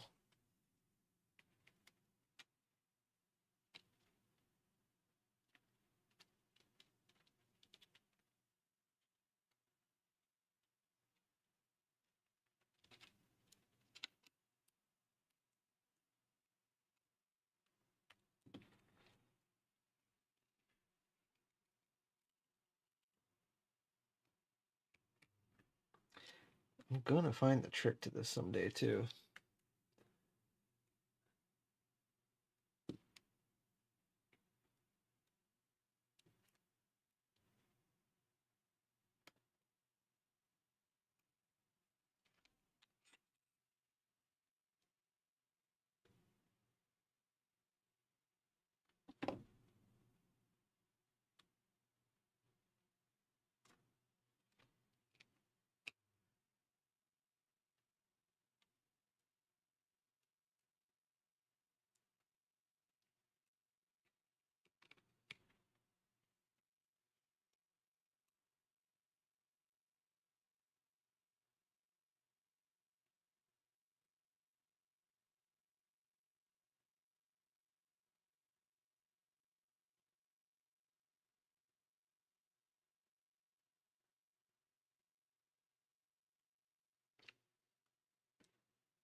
Yeah, it's not working.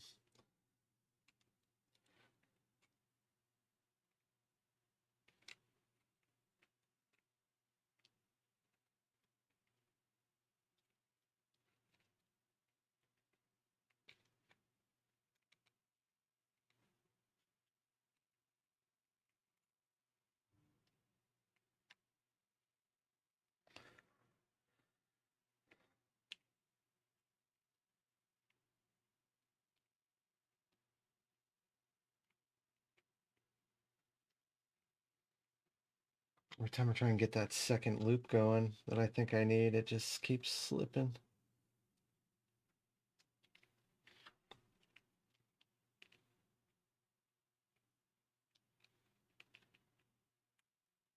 No.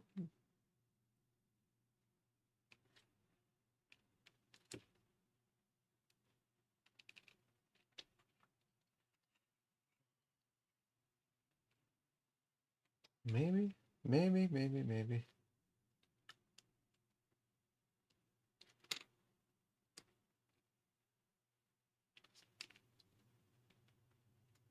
Come on.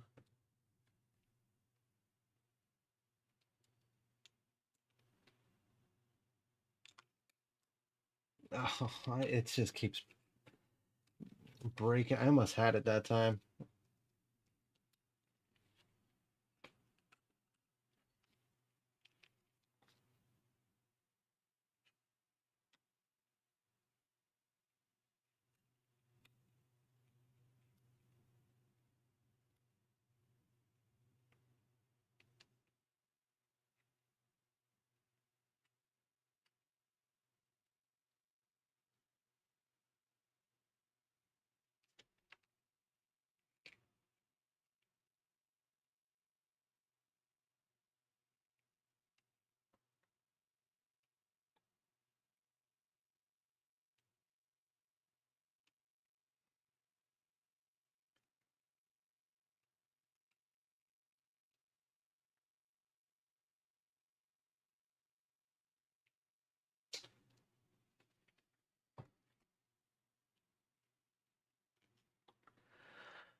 I am surprised some of you are still watching this.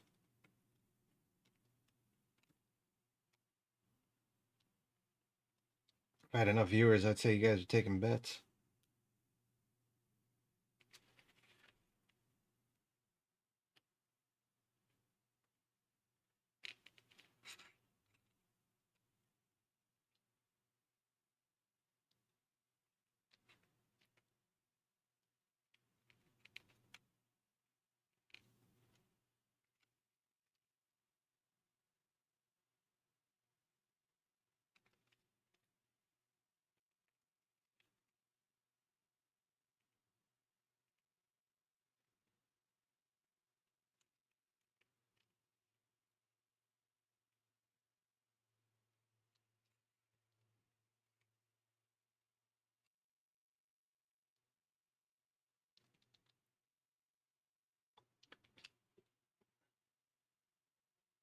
Come on.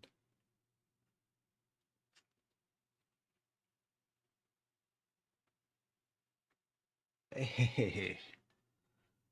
Now can I get the metal piece in?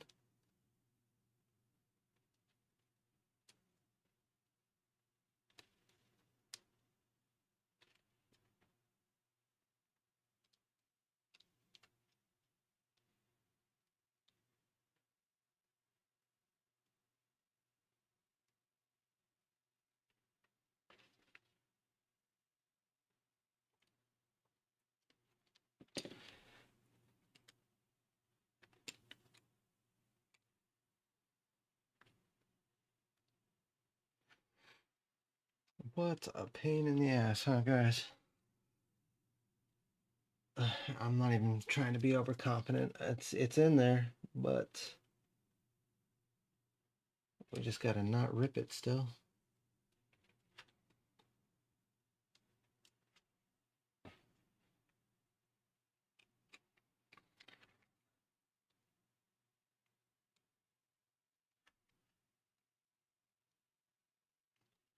Yeah, that's not gonna work still. Oof.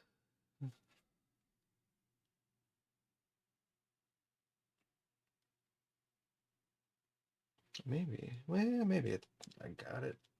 Come on, just a little bit more.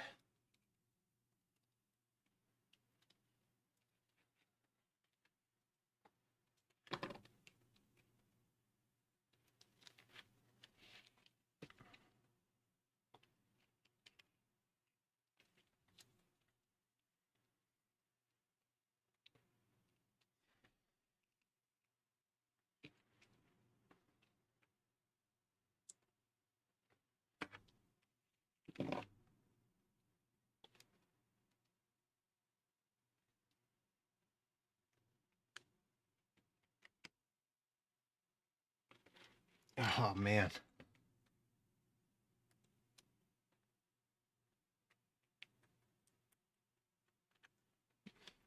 All right, that is through. Oof.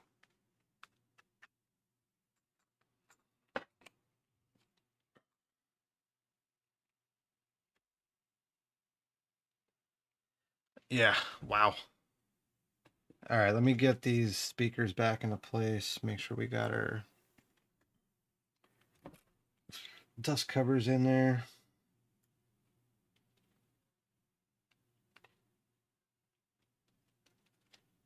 Now we just got to pray I don't rip the whole thing the rest of the way through.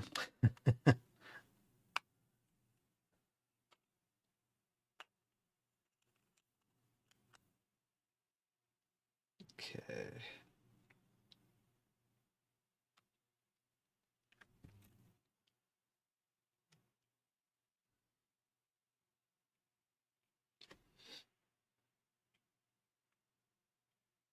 Okay, that speaker's routed. Let's get the other speaker down.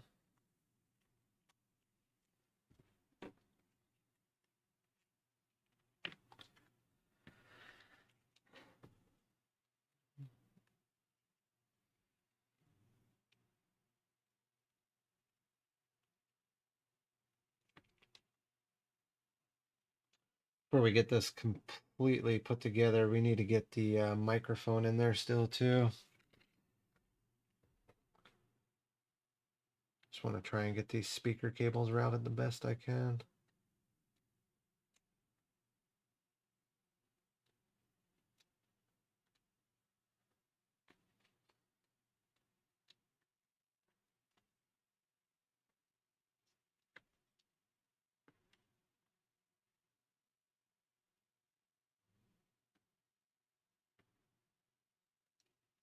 Okay, let's pull out a microphone. We're also going to need to pull out a Wi-Fi antenna. So there's our Wi-Fi antenna.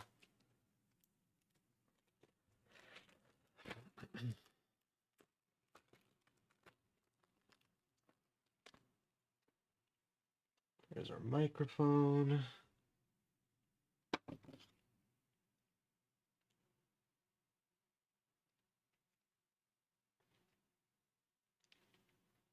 Okay.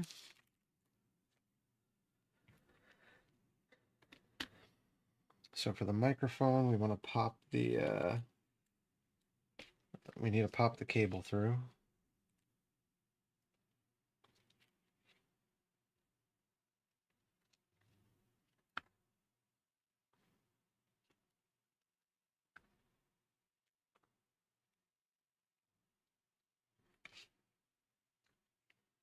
We'll lift that screen up slightly and pop the microphone into place.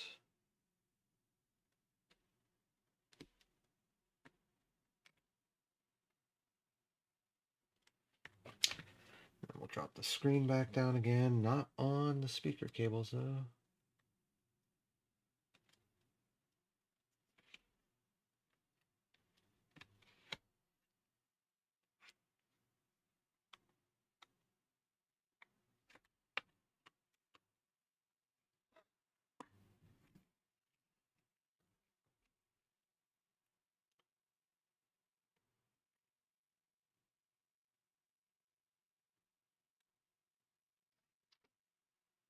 Yeah, let's see if we can route these speaker cables again.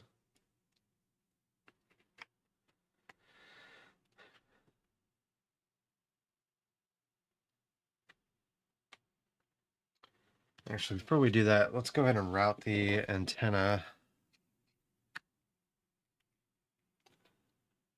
The antenna goes below the speaker cables. So there's a good chance we're just going to have to pop this out one more time.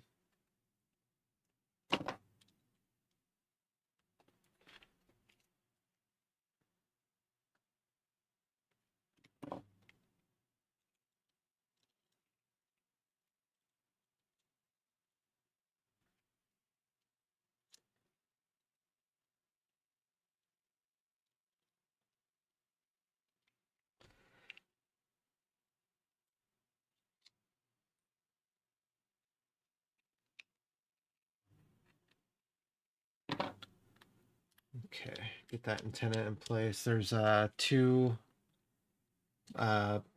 plastic prongs that are sticking up from the body. Then next thing we got to do before we really press this screen down in its final place is route the antenna cable the same through the ribbon cable. There we go. Being extra careful not to really let it drag against the ribbon cable as much as we can. Okay. There we go. Everything's set. All the hard parts are over. Let's see what we got here. I just want to make sure I get all the routing done.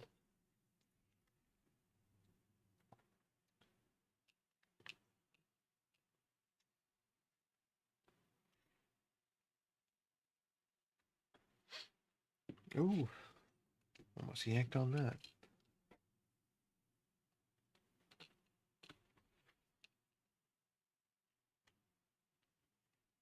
Okay.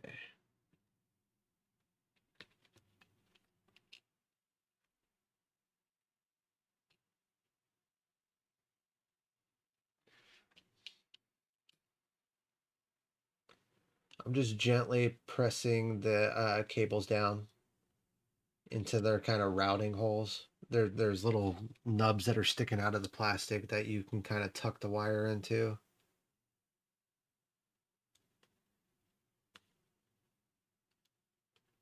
So that's all I'm doing right now. Just pressing that wire down. This black speaker cable is kind of being a pain in the ass right now, though.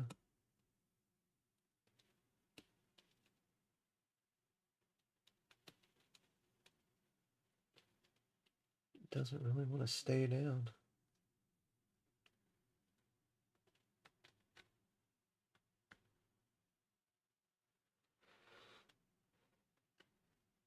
Okay.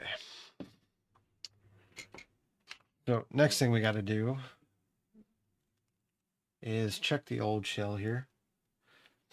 Okay, so there are some sticky pads right here, right here, right here, and right here. 4 of them. That should just line up with the back of the metal on the screen and just kind of provides a little bit of extra protection. So they gave them to us. We're going to use them.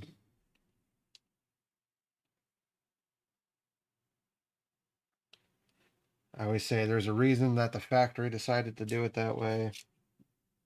They know better than us. Usually, not always. But who am I to question Nintendo's design?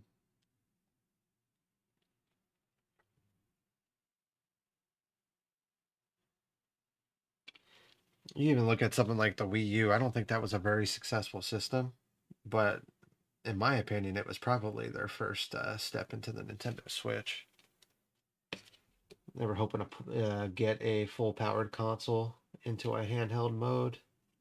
Didn't go well with the Wii U, but Switch landed on target.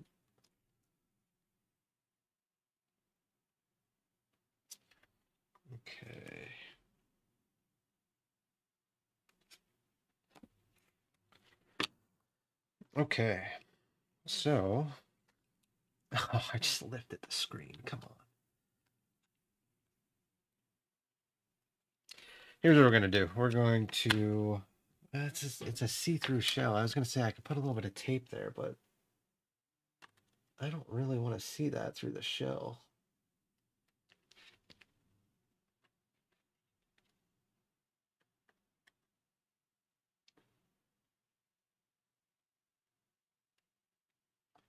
Let's see if we can just get it to sit. And then if we can get it to sit, we'll quickly put the screen on, or the back cover, I'm sorry.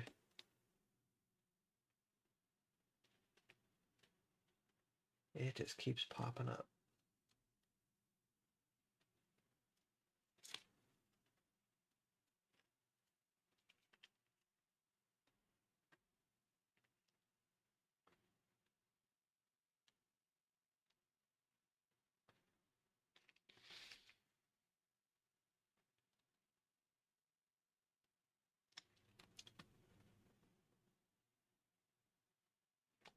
Let me see if I can just pull the cable a little bit more on this side. Maybe that'll help.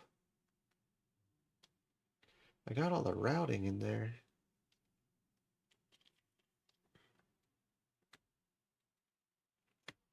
It just wants to pop up in the middle here.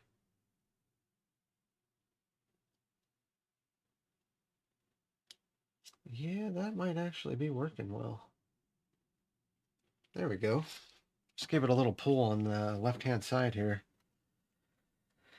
So, now with everything down, let's strap the back cover on here. It's off center a little bit. If you can, it's kind of hard to tell. Let me see if I can get it closer before I push it in.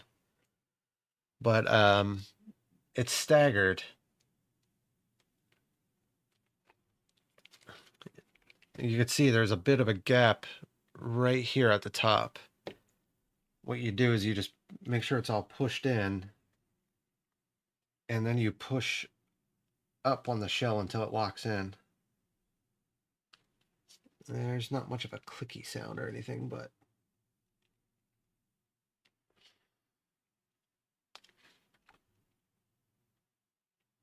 no, I feel like that needs to lock in more, actually. Ah, that's the problem. It's on the damn Wi-Fi cable. Microphone cable.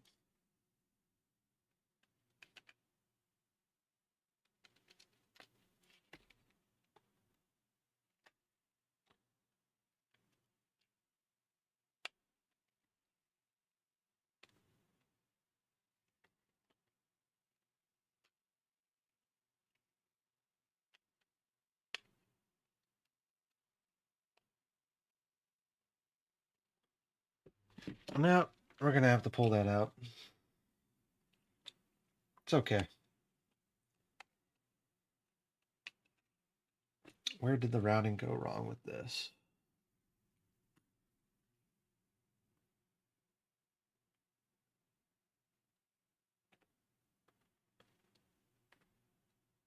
Looks like the microphone cable needs to route to the same area that the speaker cable's routing. Ah, shoot.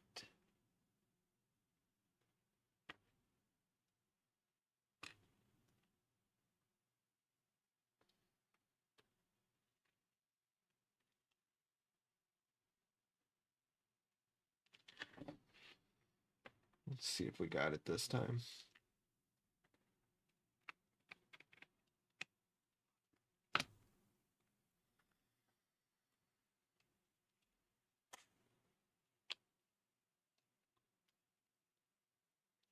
Yeah, that's looking quite a bit better.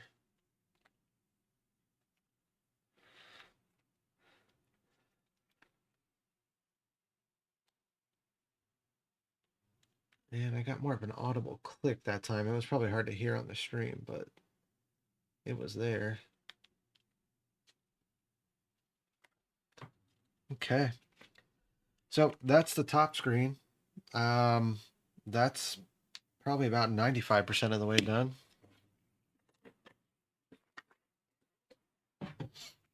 Now we just need to route all this crap through the bottom half of the shell. So let's see what we got here. This is about the last of the hard parts here. First of all, with the Type-C port on the motherboard, let's see how this is going to align.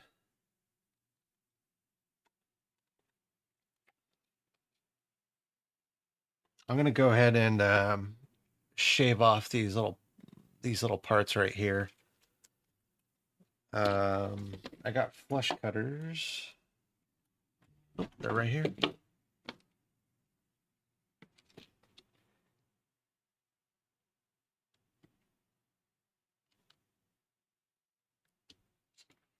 I just want to make sure that none of that gets in the way.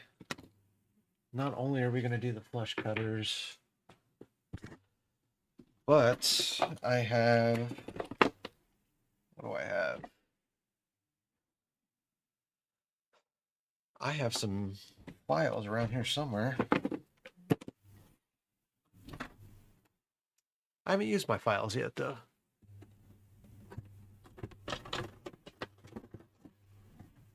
Here we go. Just a basic set of Husky brand. And let's get the smallest one they have.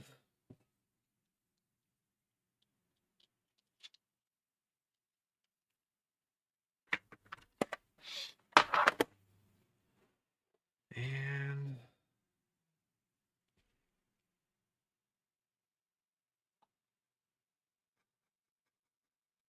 oh, would be nice if I did that on camera, huh?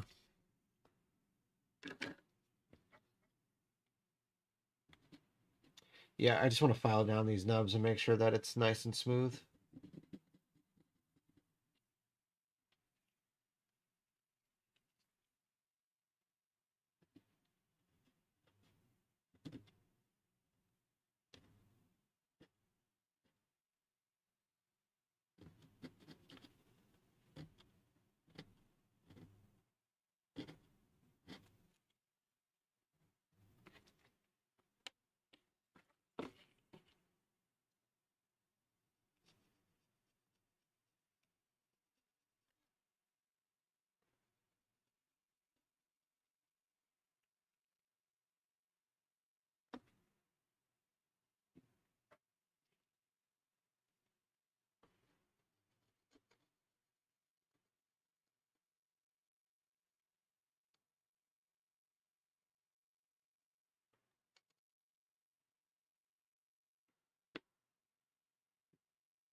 Okay, that should be enough.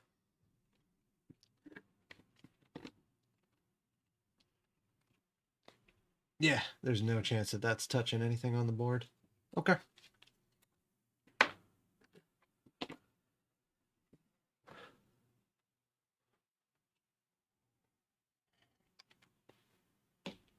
Oh man, I'm going late tonight. It's a 2-hour stream already.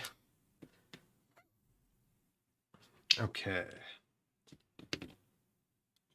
So this is the difficult part slightly. First of all, let's route both these cables through here.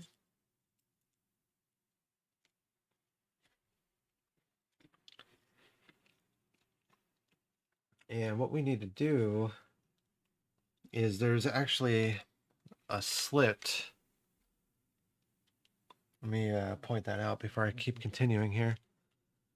There's a slit that starts, oop, get it on the camera. There's a slit that starts right here. And we want to start routing this ribbon cable through there.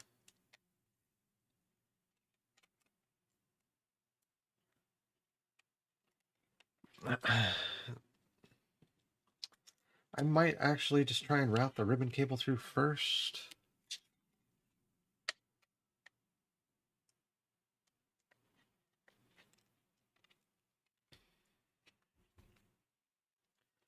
and then worry about getting the antenna and microphone through.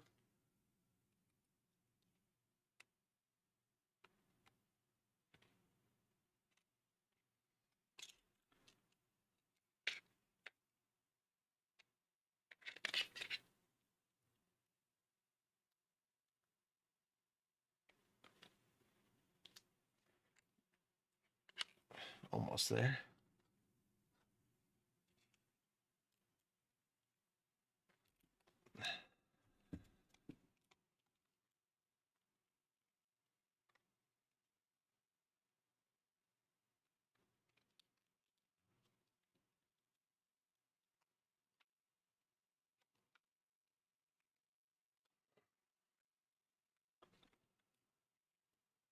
Okay.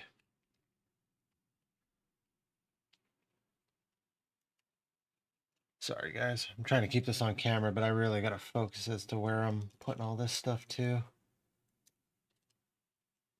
Eesh. Okay. Antennas are about to be through.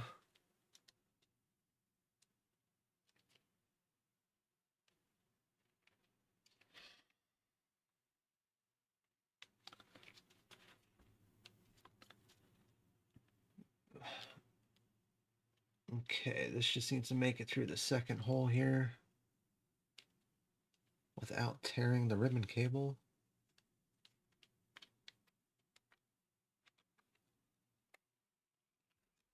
And we got it.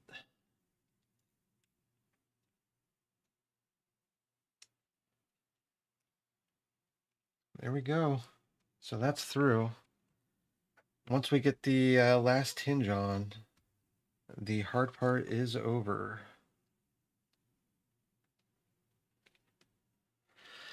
Okay, last hinge. We need the actual mechanical hinge piece itself.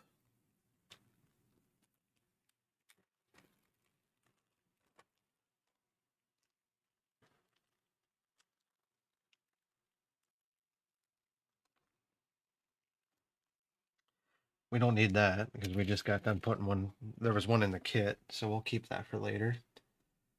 We need, let's see here.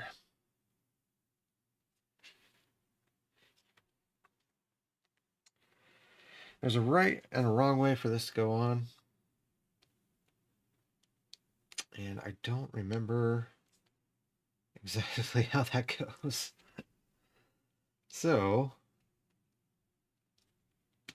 we're going to carefully adjust this.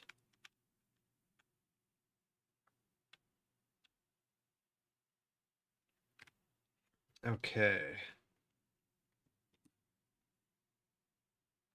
Will this turn? Nope. So if that won't turn, then it's probably upside down.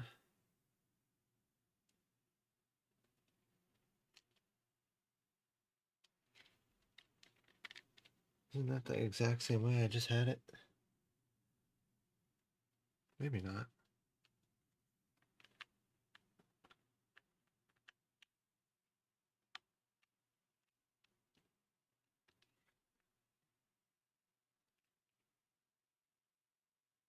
Nope, that's not turning.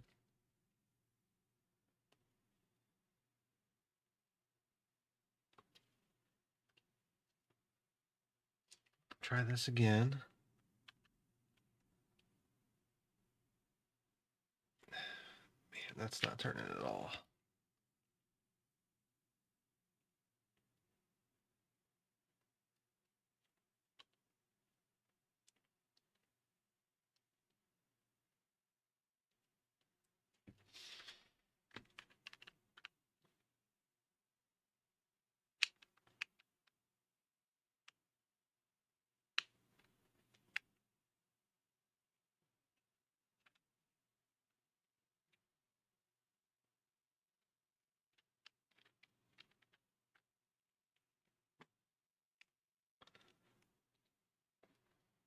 Why won't that turn?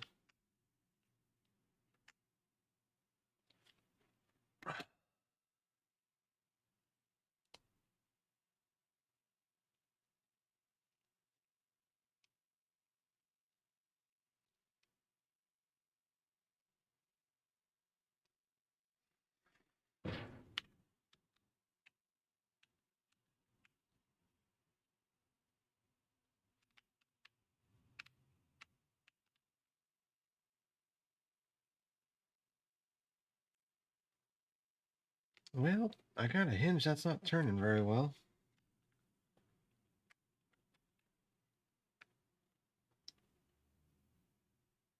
That's no good. Pretty sure this is a brand new hinge too. Let me see if I have any leftover hinges here.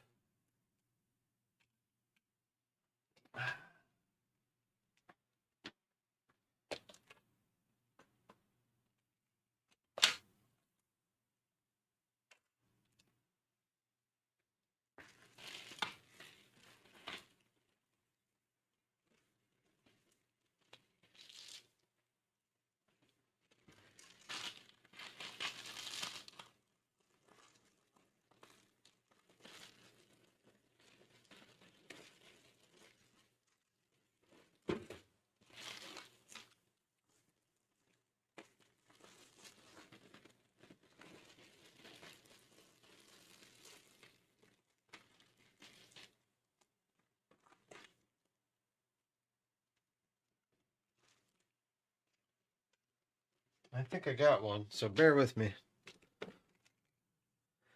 We're not going to let one hinge ruin our night.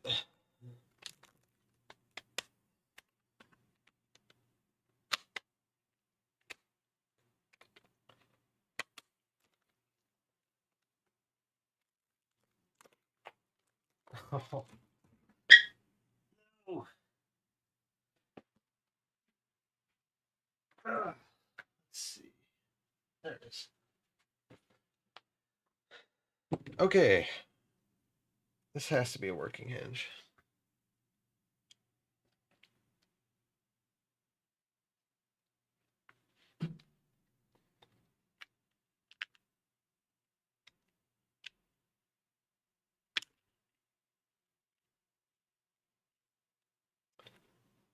Yep.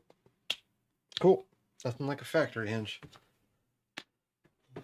All right, well, this was supposed to be a brand new hinge. I'll see why it's not working. Maybe it's just me. We'll get it figured out.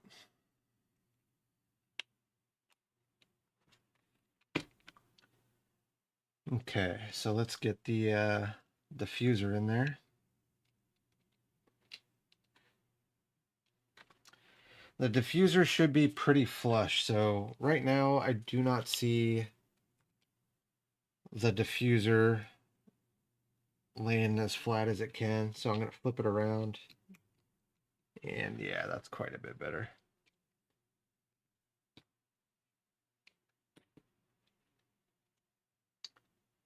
Okay, so now we just need screws. Let me see what I got here.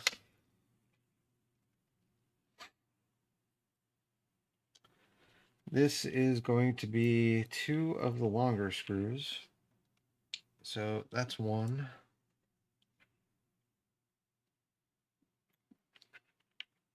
And 2. Okay, these are Phillips head.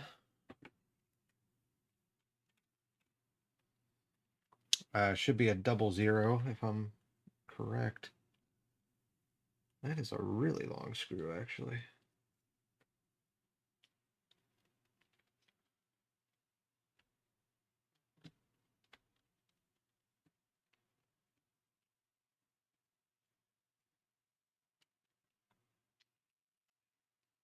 Let's see if I can find one that's just a little bit shorter.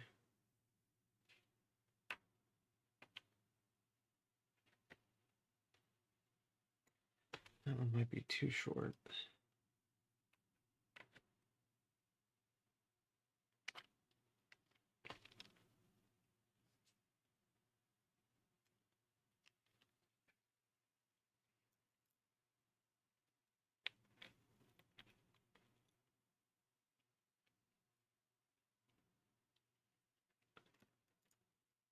Sorry, I got like a bucket full of screws here that are just for the DS lights. Just got to make sure I get the right screw.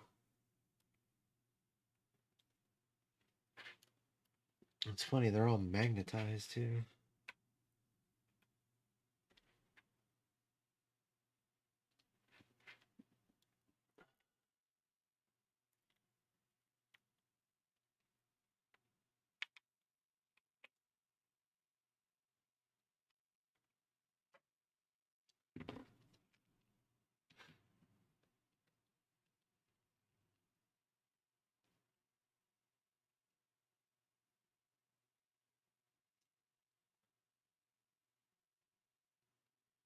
Yeah, that actually kind of looks like a fake screw.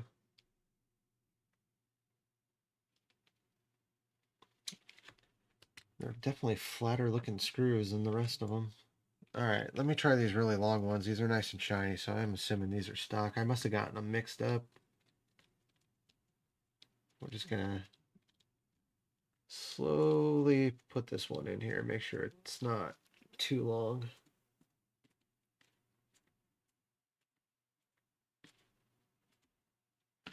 I don't want to over tighten this at all. Yeah, that actually looks really good. Not poking through.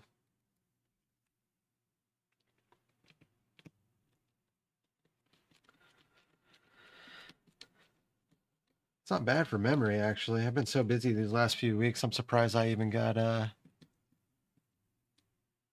the memory for this.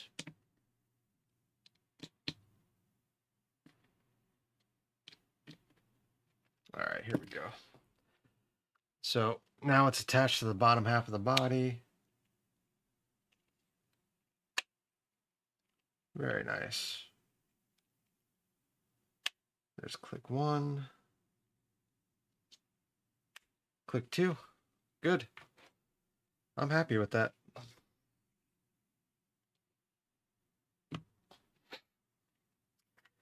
You know, before we keep going here, one thing I realized I didn't do tonight is test the screen. Really should do that. So let's put our Wi-Fi chip back on the board.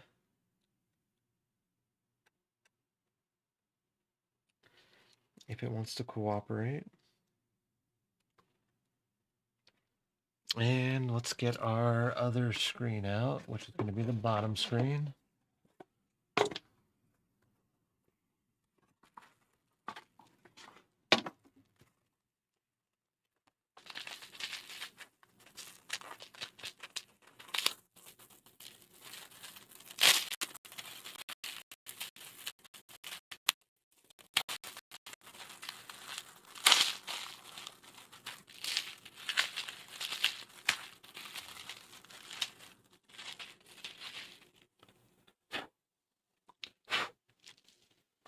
Now, these were supposed to be grade A screens because I didn't want cheap screens. So let's hope that's actually true.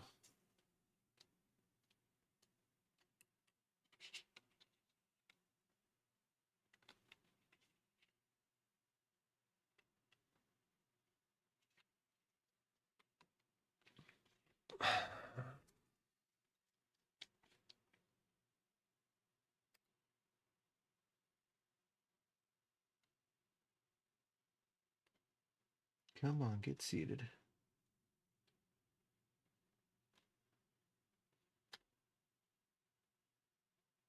There we go. It's a tight squeeze.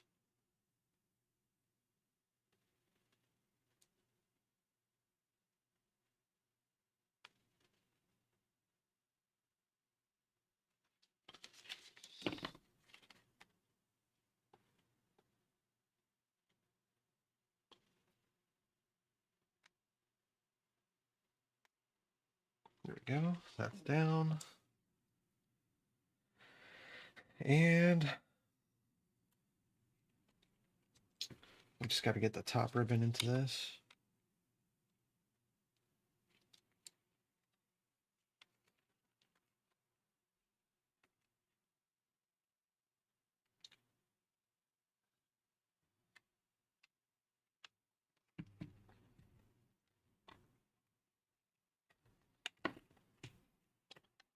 This is always a pain in the ass here.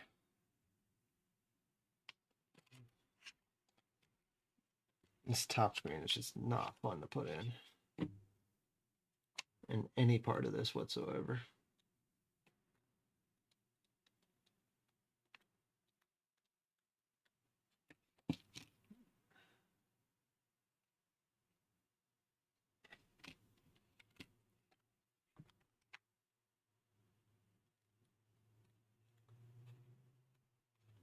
Yeah, if you don't have patience for this or enjoy working on Game Boys, or the DS Lite is definitely not a beginner friendly one.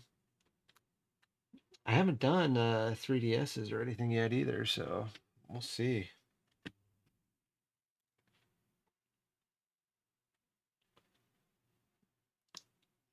There we go. That's pretty much in there.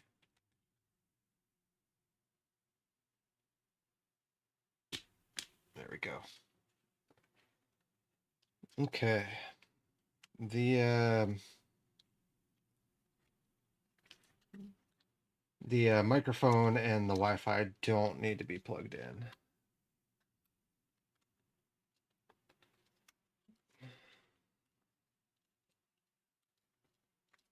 We just need to get them out of the way.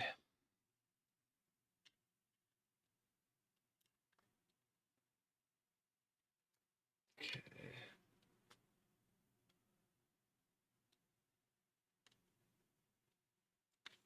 Come on.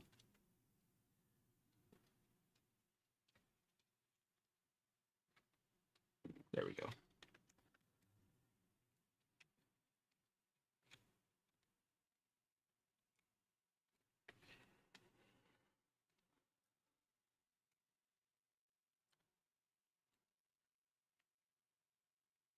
Okay. Everything's just about seated here.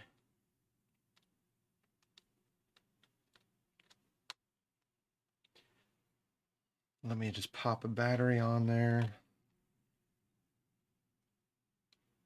What does not like to be seated?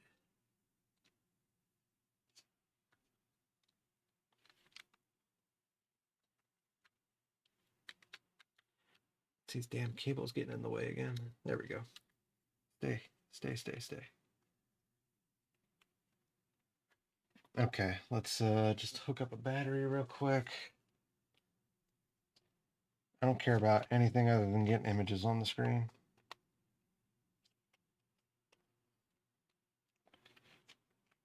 Okay, and wish me luck, everybody.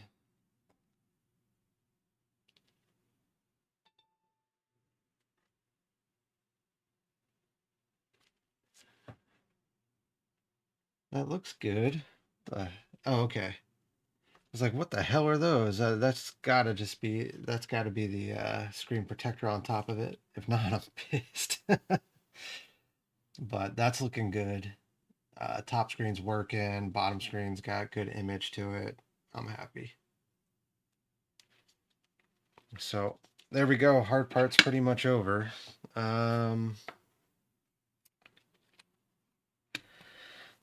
What's the best course of action for the rest of it? Part of me thinking so I don't have to redo that top cable again. Well,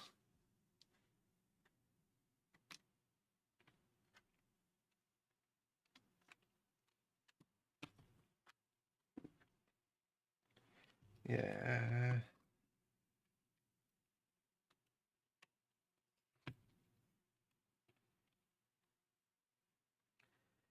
All right, we'll take out the bottom screen real quick. I'm gonna see if I can keep that top screen where it's at.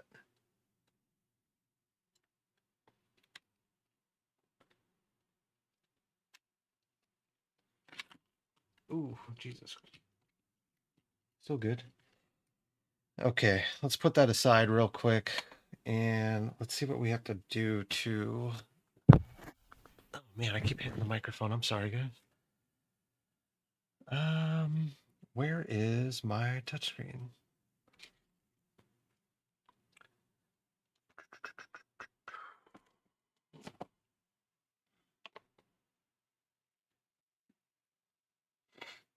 I have so much in front of me, and it's got to be right in front of my face, and I'm just not seeing it for some reason.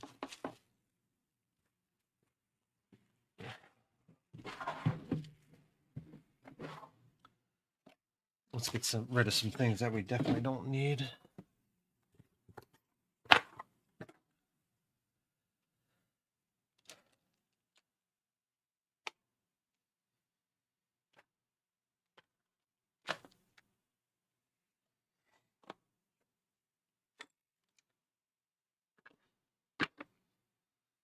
It's funny.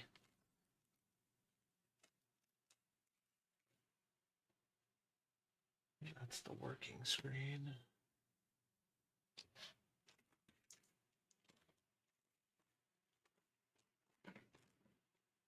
Nope, it wasn't right in front of me. I put it off to the side. All right. So there we go.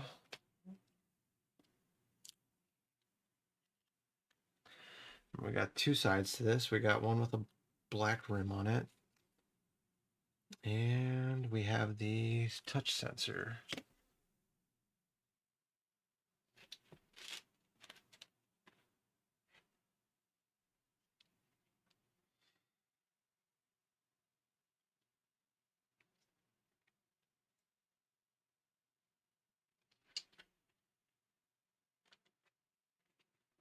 This is just a different screen.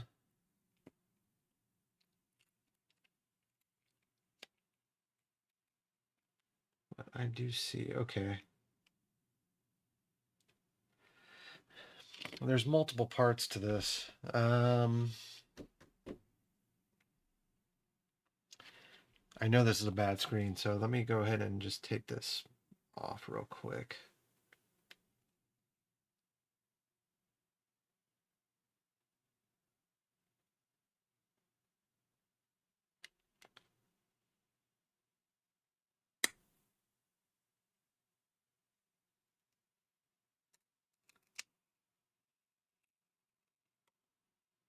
Okay.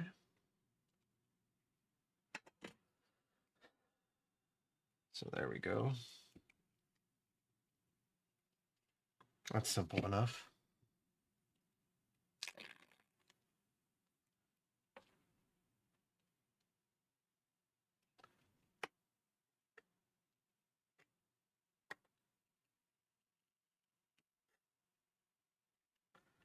Oh, that sucks.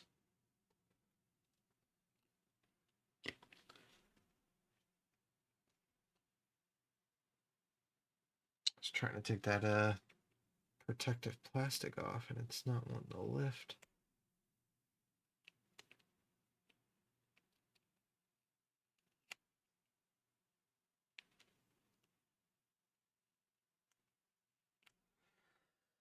Okay, well, we're gonna have to be super careful here. And I'm only wanting to touch the black rim around this, which I have an easy time seeing in the light here.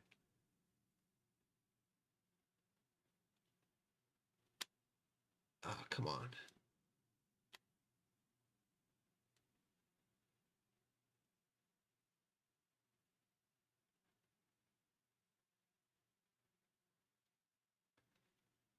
There we go.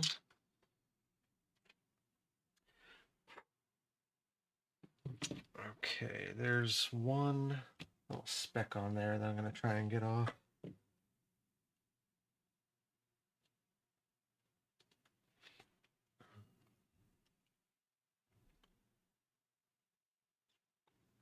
All right, that looks good. Well,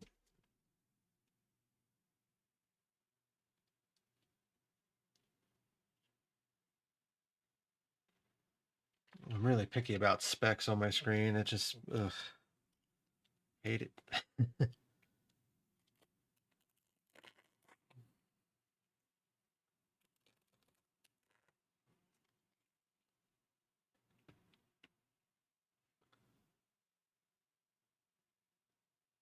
looks pretty good.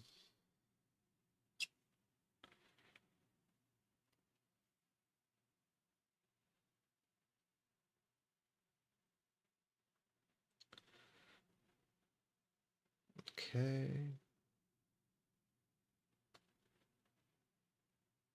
Be nice if I had a jig for something like this.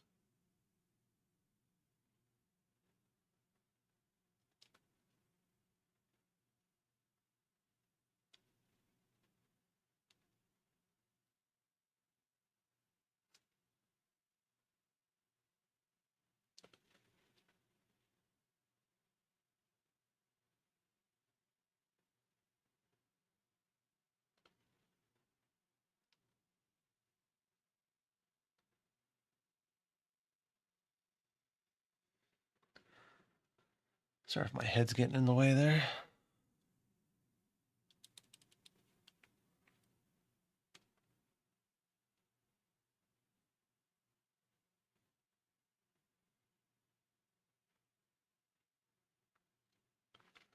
First of all, there's no stickiness there. What am I messing up here? Ah, what an idiot.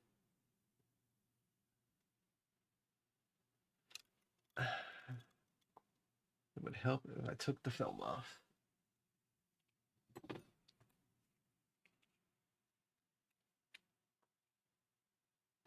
Let's try that again.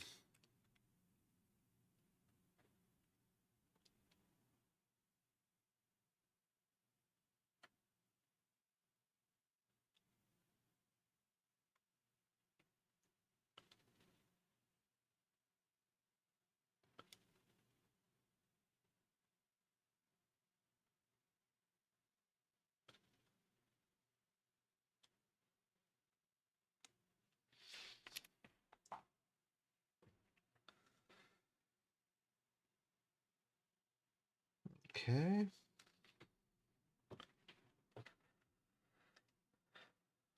That's on there.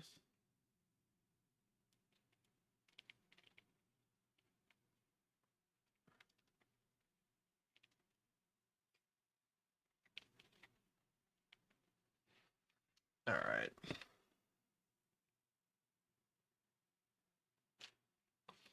So, next step.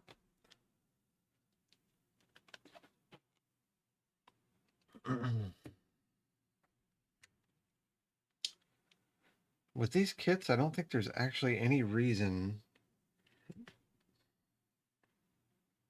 There's no border like the default ones that come on the DS Lite's factory. Let's see. Like this one had a nice pink border around it. And this one with this shell, it kind of just sits flush against it. So I don't see any reason why we would need one.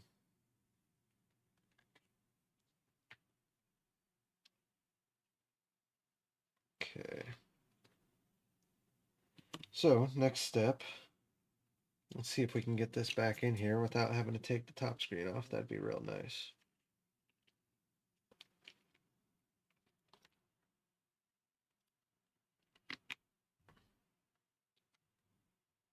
Okay.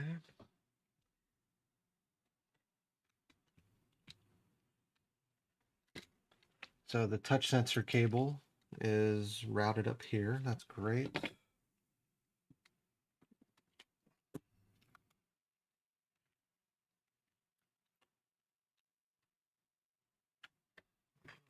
The only challenge to this,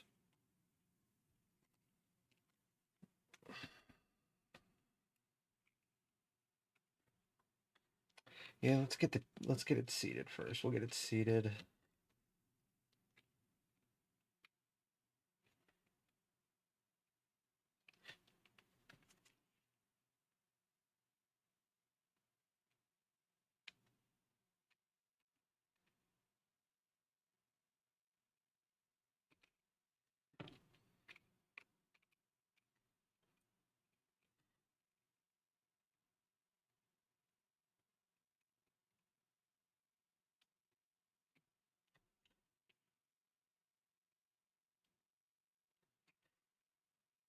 I might be making this harder than it needs to be. Trying not to take the top screen off again, but I just don't feel like it tonight.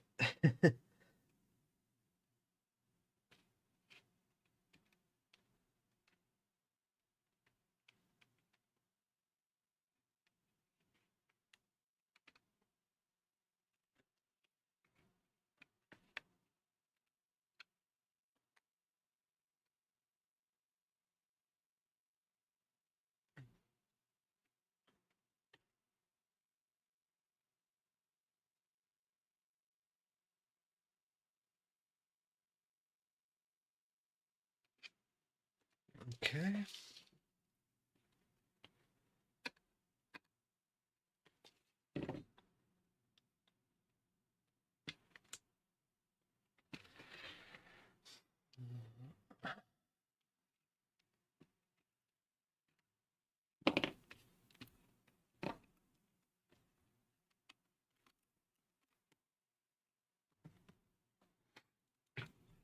Okay.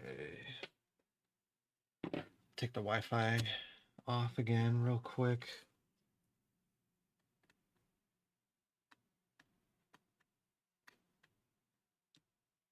Carefully lift that up, and then let's see if we can get this damn touchscreen routed in there. I always like how it's bent the other direction.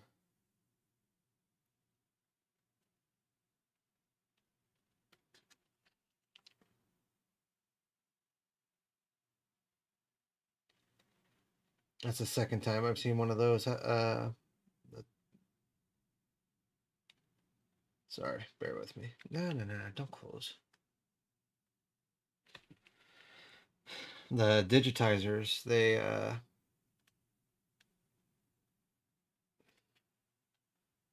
always have the ribbon cable bent the other way for some reason.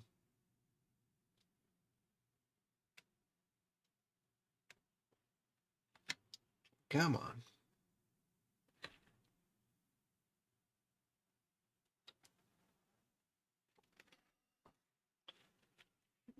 All right, let's see what I can do here. Keep pushing it closed. There we go. Get in there.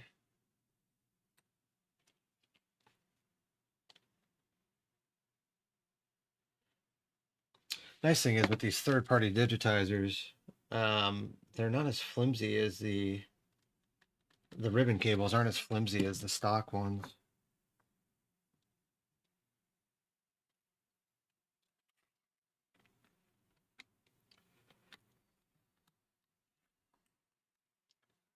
All right. That's in there. I think the last thing I have to do is peel off the protective layer here, because I don't think I'm going to be able to do that later.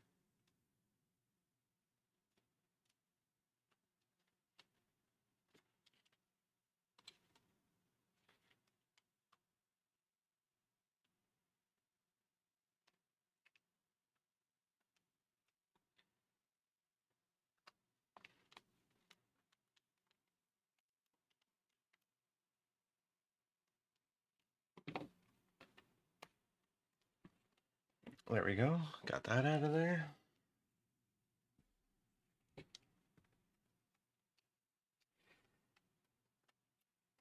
that damn speaker cable out again. Microphone, not speaker.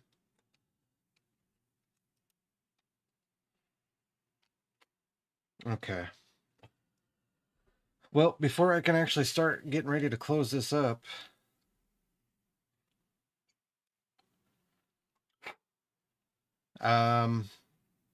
I have to get the buttons in.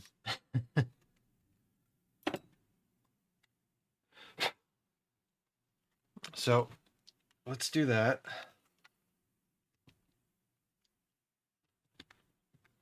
See if I can get a better angle on this in the camera too, so you guys can actually see it.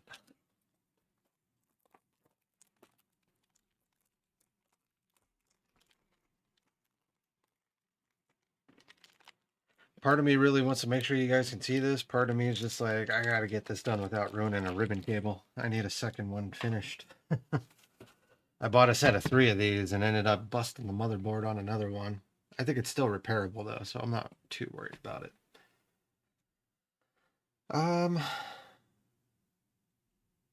Where the hell? Okay. Yeah, what I should do is actually route this microphone cable better.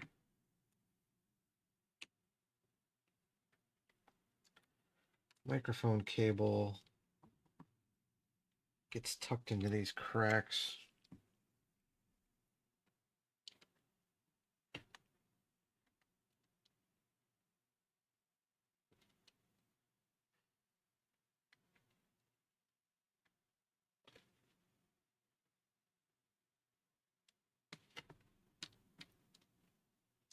don't think it gets tucked into that one, though.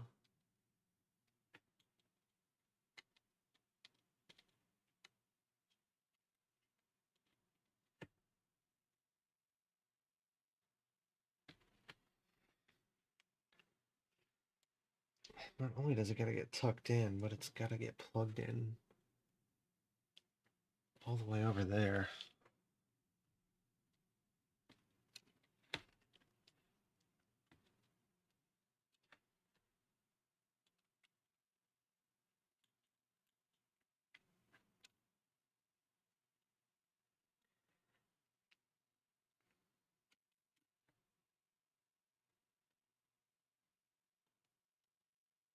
Okay.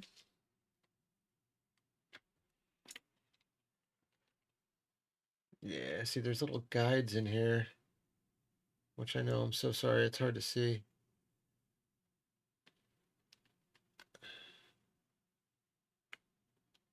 No, don't come out. Feel a little bit better about this if I actually hit something a little duller like this. Actually, I've got picks that might work better.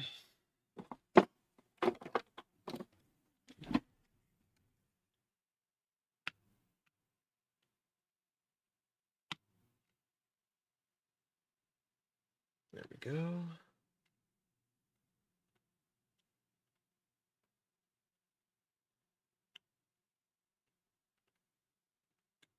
Ah, the damn touchscreen popped out. I think it's always a problem. Okay.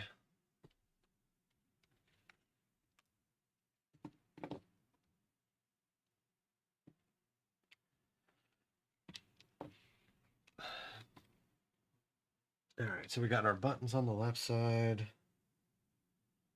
We got our D-pad on the right side.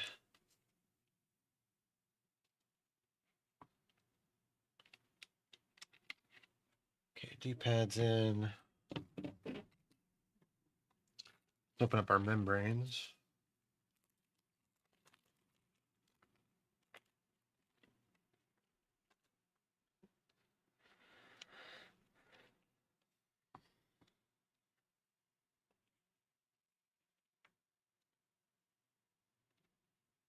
Okay, now we just need to align the membrane on there. I'm sorry, guys. I should have done this ahead of time. But we're going to get this working tonight.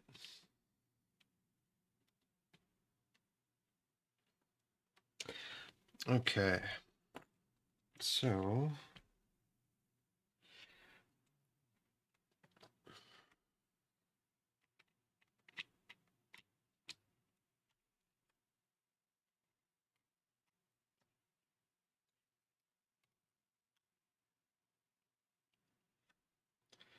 yeah, let's just flip this. I got to show this to you guys. It's kind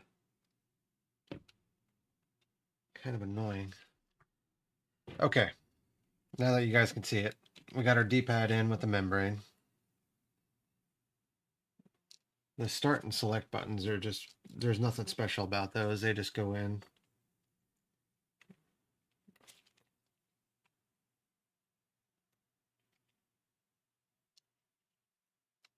And then the membrane for those is kind of a rectangle. Just make sure you put it in the right way. There's little nubbies. Those nubbies go inside the buttons, so when we press that down, the buttons kind of get stuck inside of it, which is good. Okay, and then the A, B, X, and Y. I believe X usually goes on top. There's little cutouts and tabs on these so that there's really not a wrong way to do this.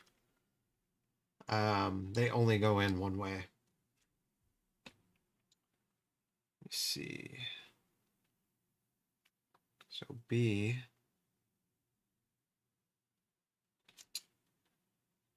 goes on the bottom.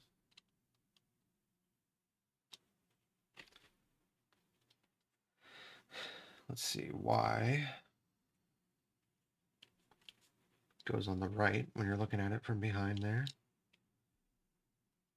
And then the last one is A.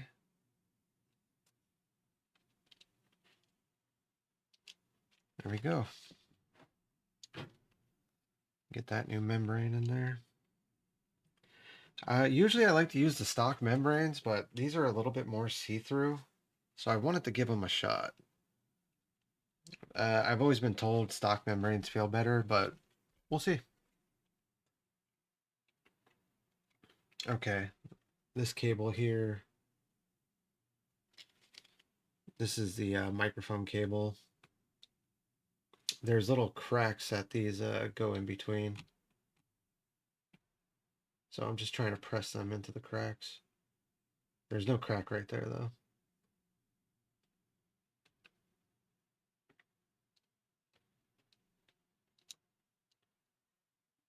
Okay, come on, stay down.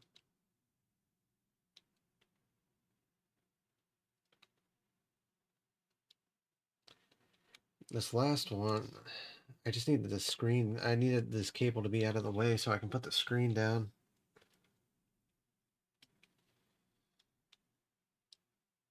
Yeah, we'll see what happens.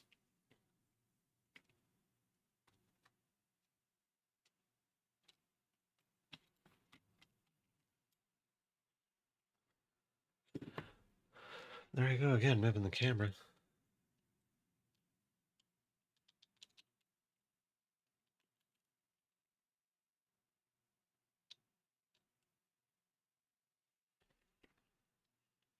Okay.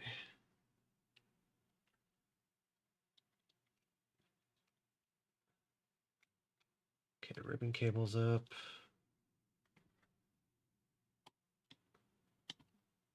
Microphone cable is where it needs to go. The screen is down.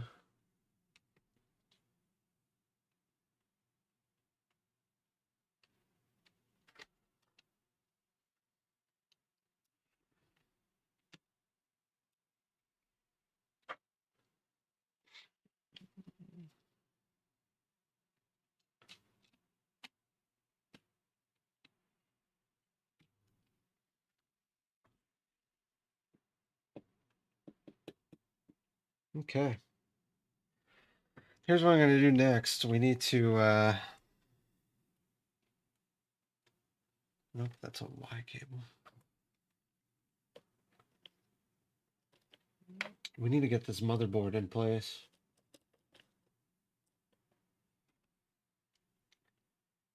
Usually, the motherboard is held in where these white circles are around the holes there.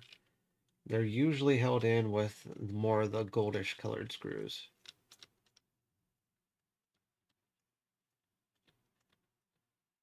Okay, that side's in.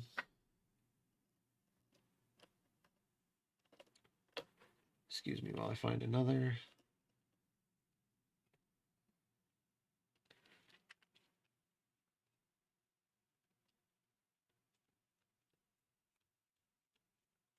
I'm taking my time here. I do not want to apply a ton of force. Once the screw stops, I don't want to keep applying pressure. These shells are usually a little bit more fragile than the stock shells. So let's go ahead and get the ribbon cable in for this.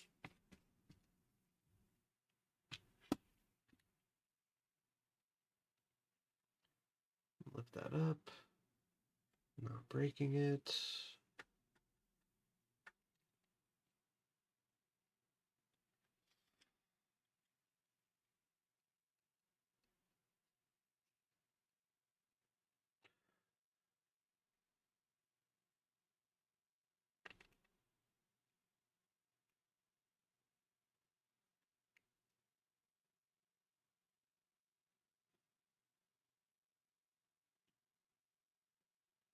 Okay, that's in. Just barely. I actually don't really like the bend on that, but there's no other option.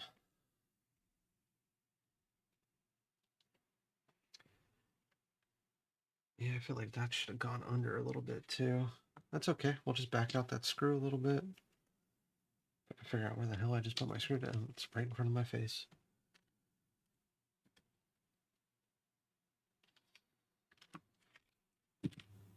Okay, first of all,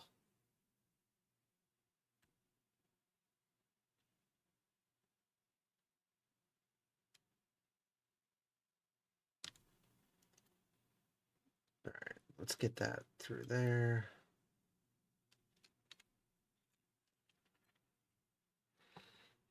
And press that down.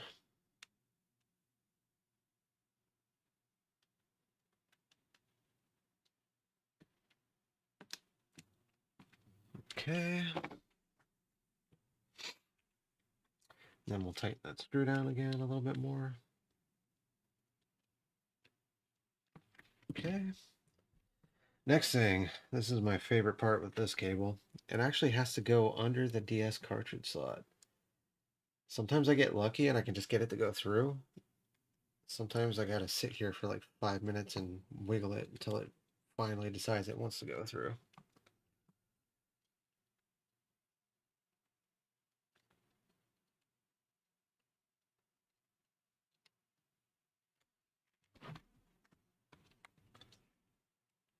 It's kind of going through, but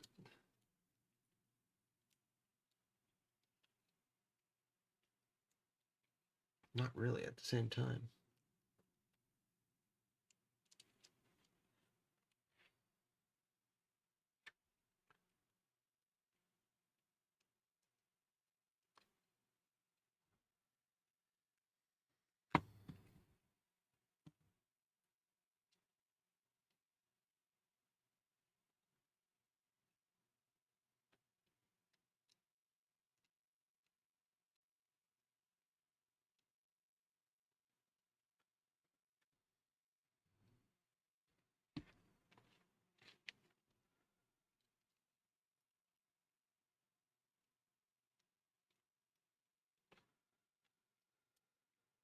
This is gonna be one of those 5-10 minute runs where I just gotta wiggle this thing around until it finally gets all the way through.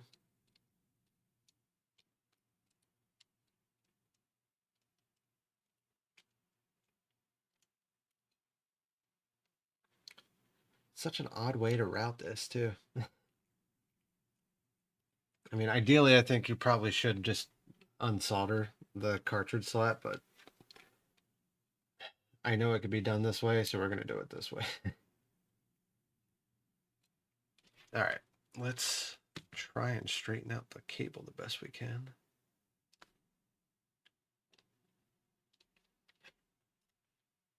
Ah, see, just bent it again, Jesus.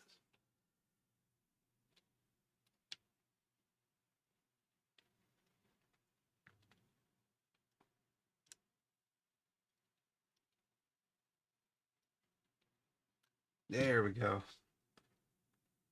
That's all it took, just straightening it out a little bit. Okay, let's get that Wi-Fi card plugged in.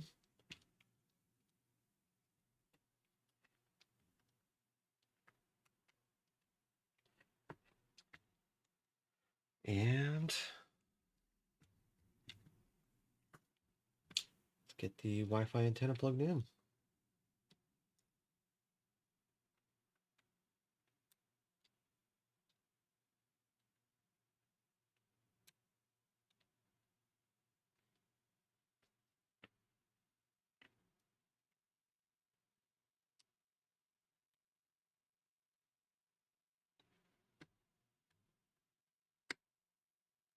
There we go.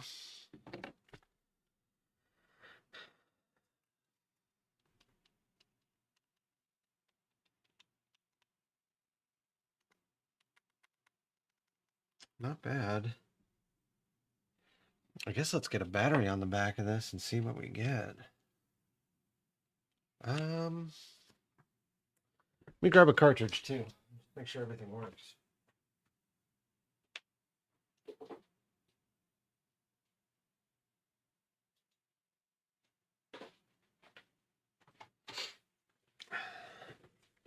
I'll plug in a DS Pico here.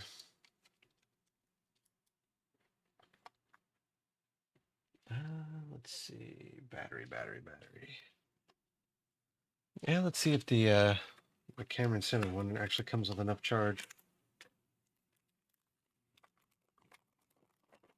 I think my other ones were kind of in the red anyways.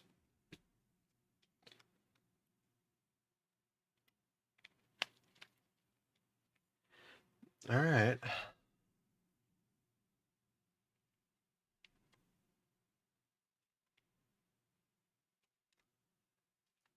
Maybe no charge.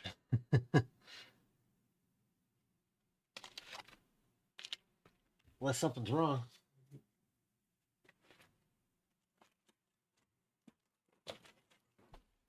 Grab another battery here.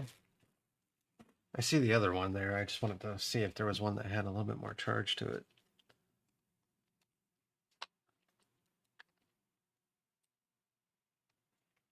Okay.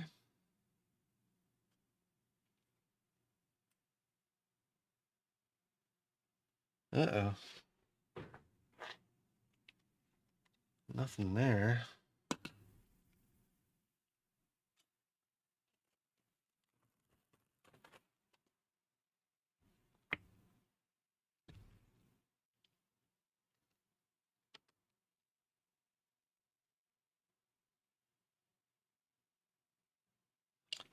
Well, that sucks.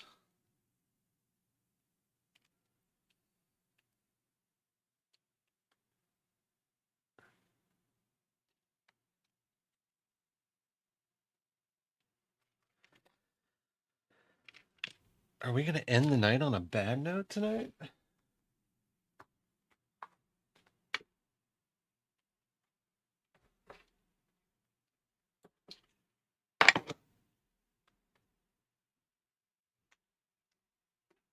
Bear with me. Just getting a Type-C cable real quick.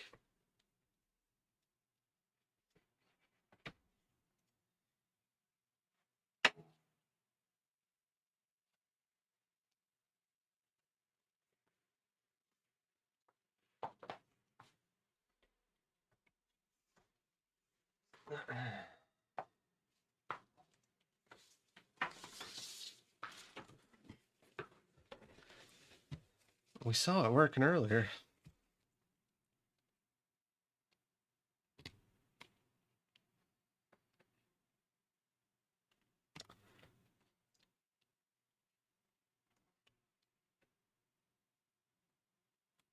Well, that sucks. Why do we have nothing now?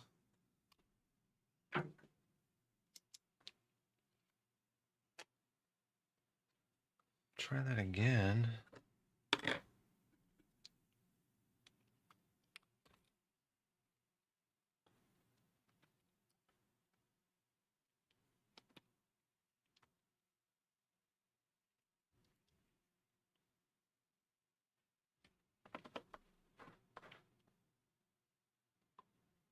Yeah, a whole lot of nothing. Okay. Do a quick little bit of troubleshooting here. Let's take these screws out first. Hopefully I didn't pinch something.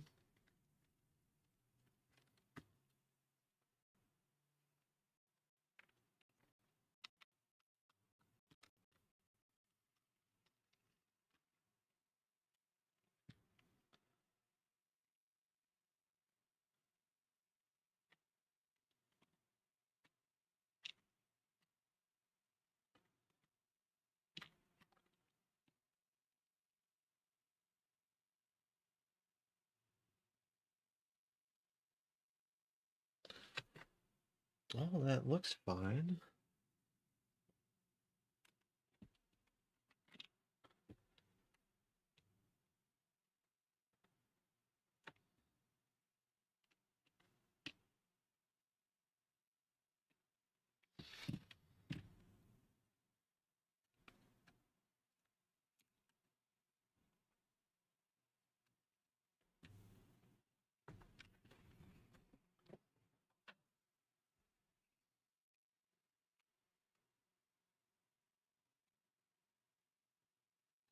One thing I don't like is I just don't like how this touch sensor ribbon cable got folded. I'll try unplugging that real quick and just see if we get any better results that way.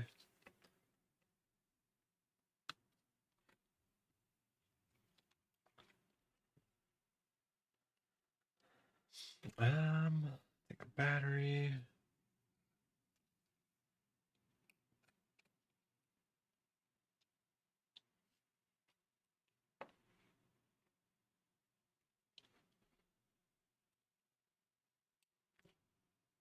Well, that really sucks.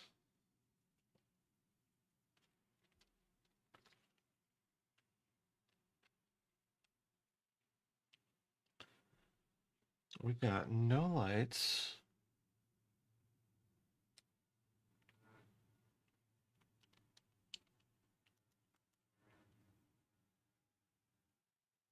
It was all working before.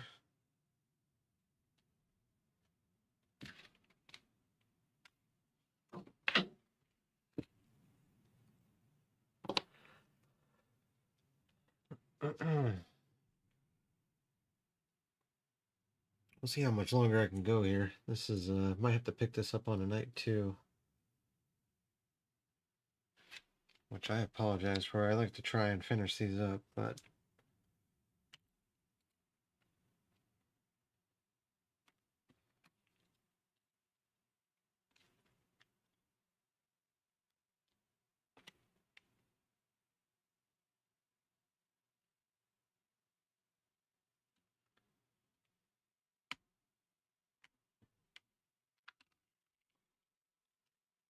I'm wondering if this bottom screen came a little bit loose.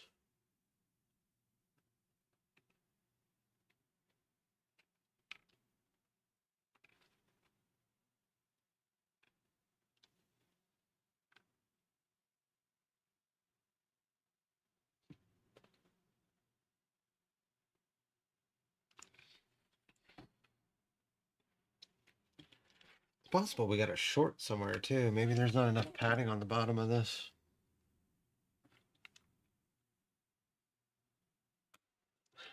I think I got a way I can test that too.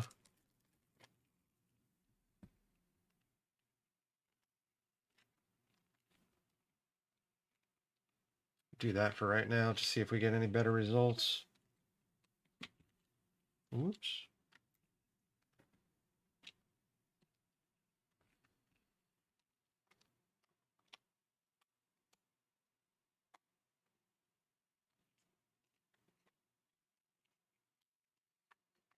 Ah, shit. All right, try that again.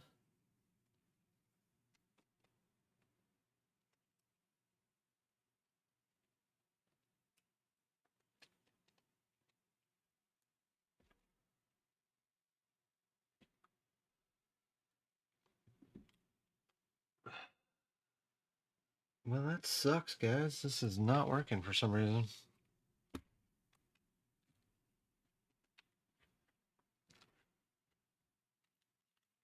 I was very excited to get this one done tonight.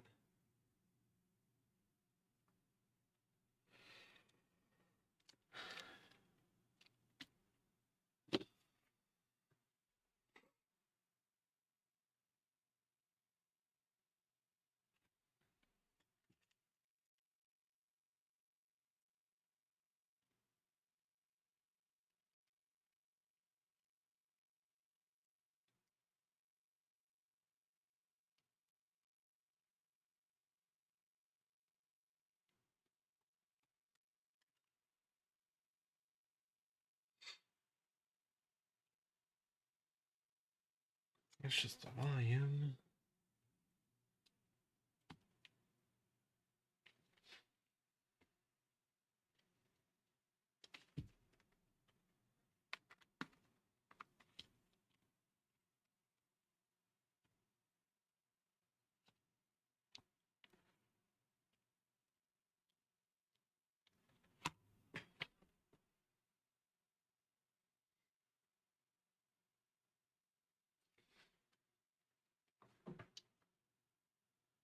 Okay.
Hmm.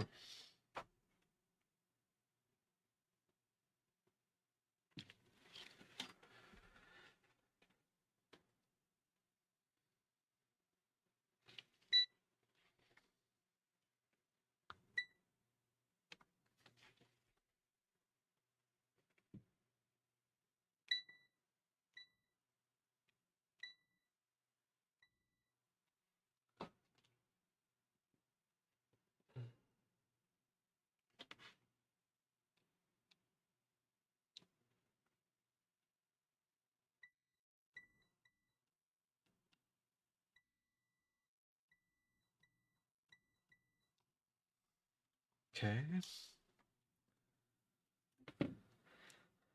Well, let's see what we got if we plug in the power. Let's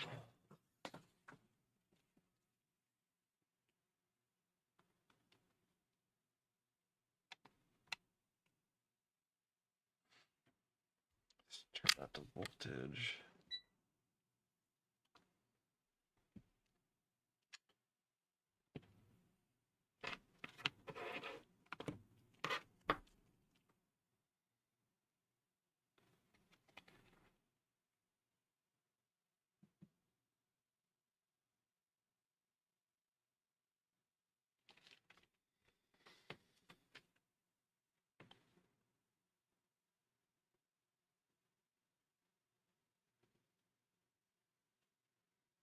Five through 5 volts.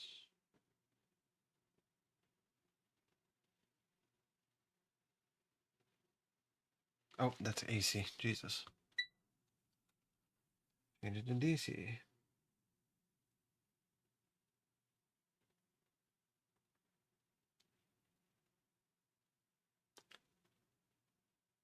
Can't you do more than millivolts?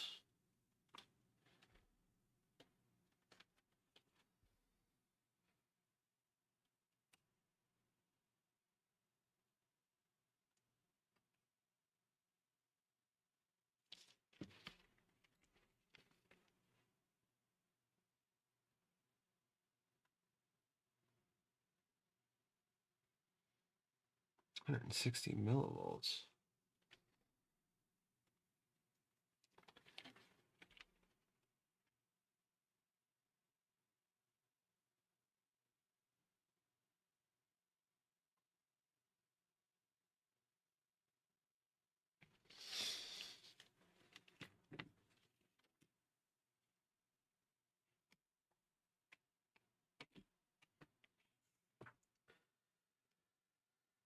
Well, we had power before.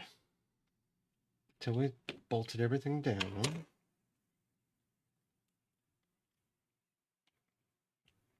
Let's go ahead and reverse a couple steps here. Let's take that antenna out. And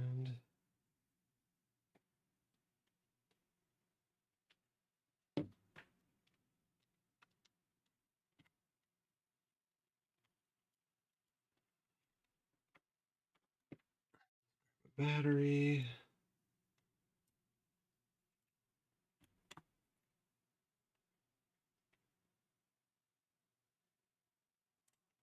Nothing.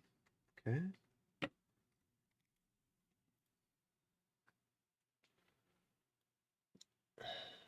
I'm not seeing any tears in the cable.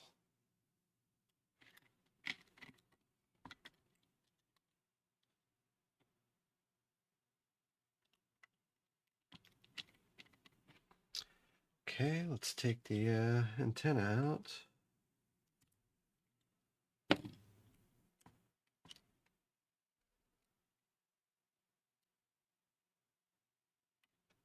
And put a battery back in.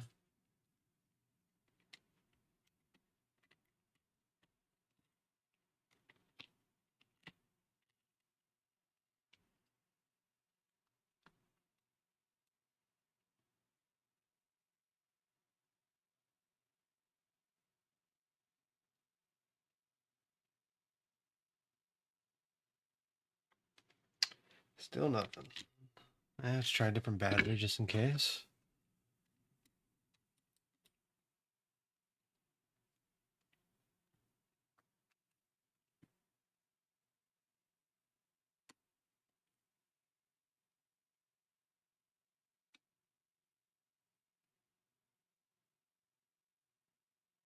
Nothing. Yikes. How did I screw this one up? All right.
Okay.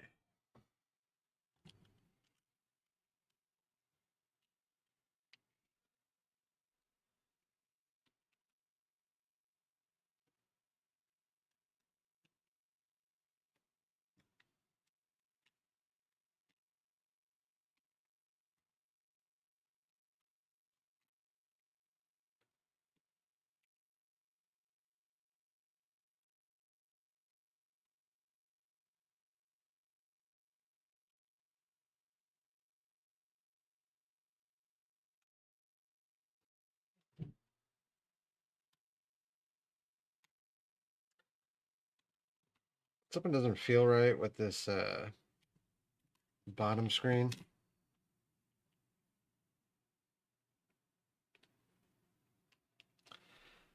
I'm gonna try one that I know works.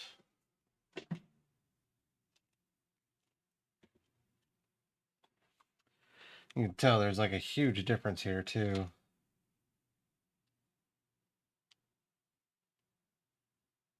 That's not that bad, but they got this protective coating underneath it.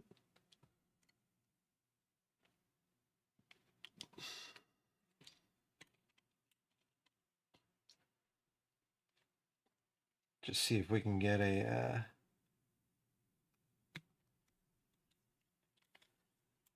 any kind of power again.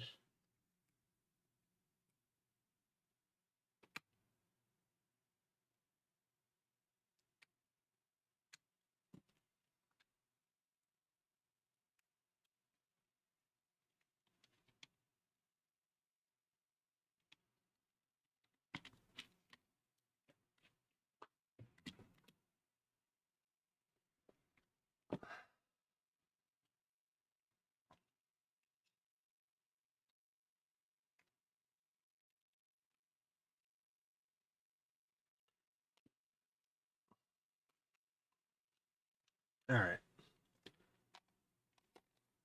Different screen plugged in.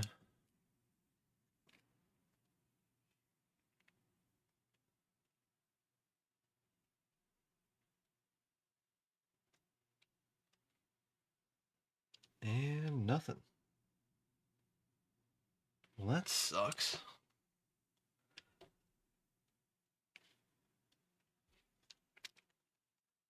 Trying to think of how we had this working before.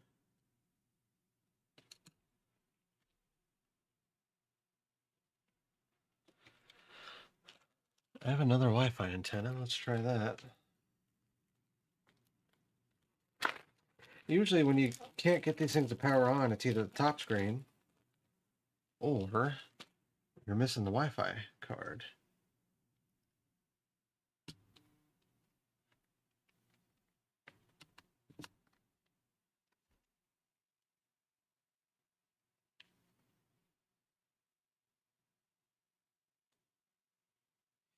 Okay. Try some different batteries.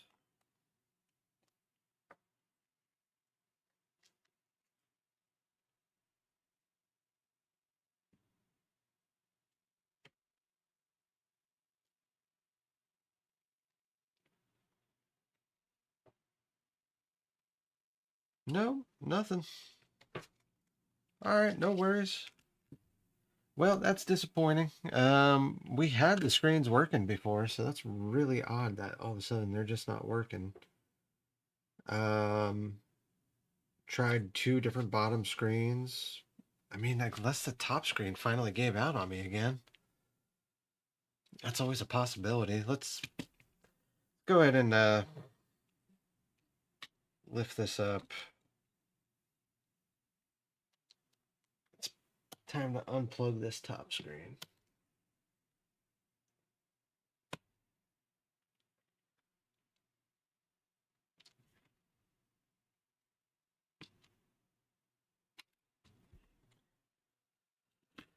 All right, let's try another top screen, see if it ends up powering on.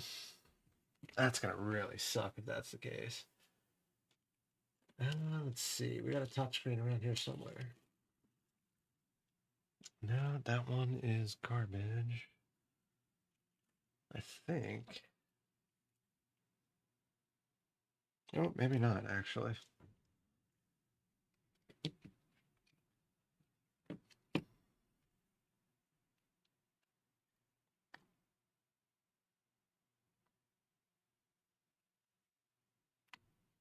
Okay, then let's plug a battery in.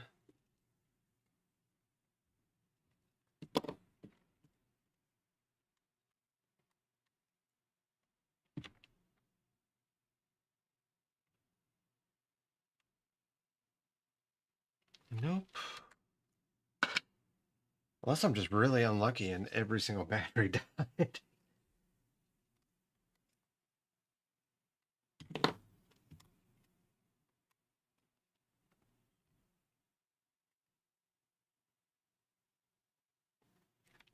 No battery.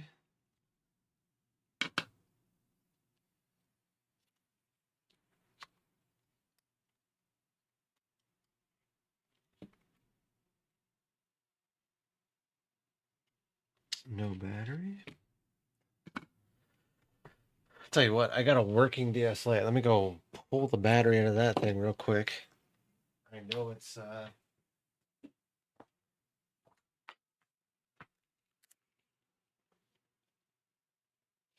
we go. So we know that battery's working.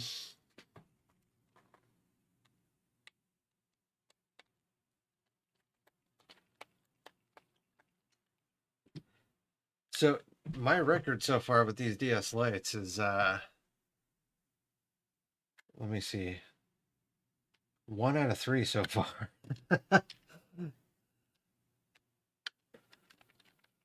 I thought it was about to be 2 out of 3 tonight, but surprise, surprise.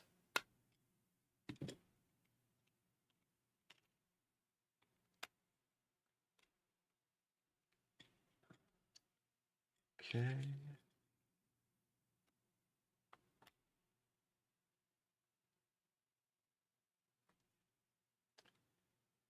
Come on. These batteries are a pain in the ass.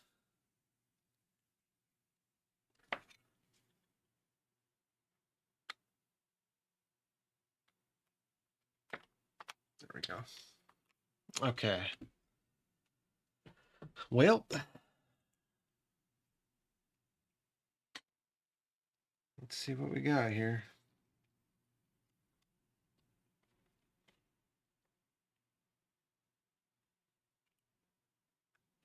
Nothing.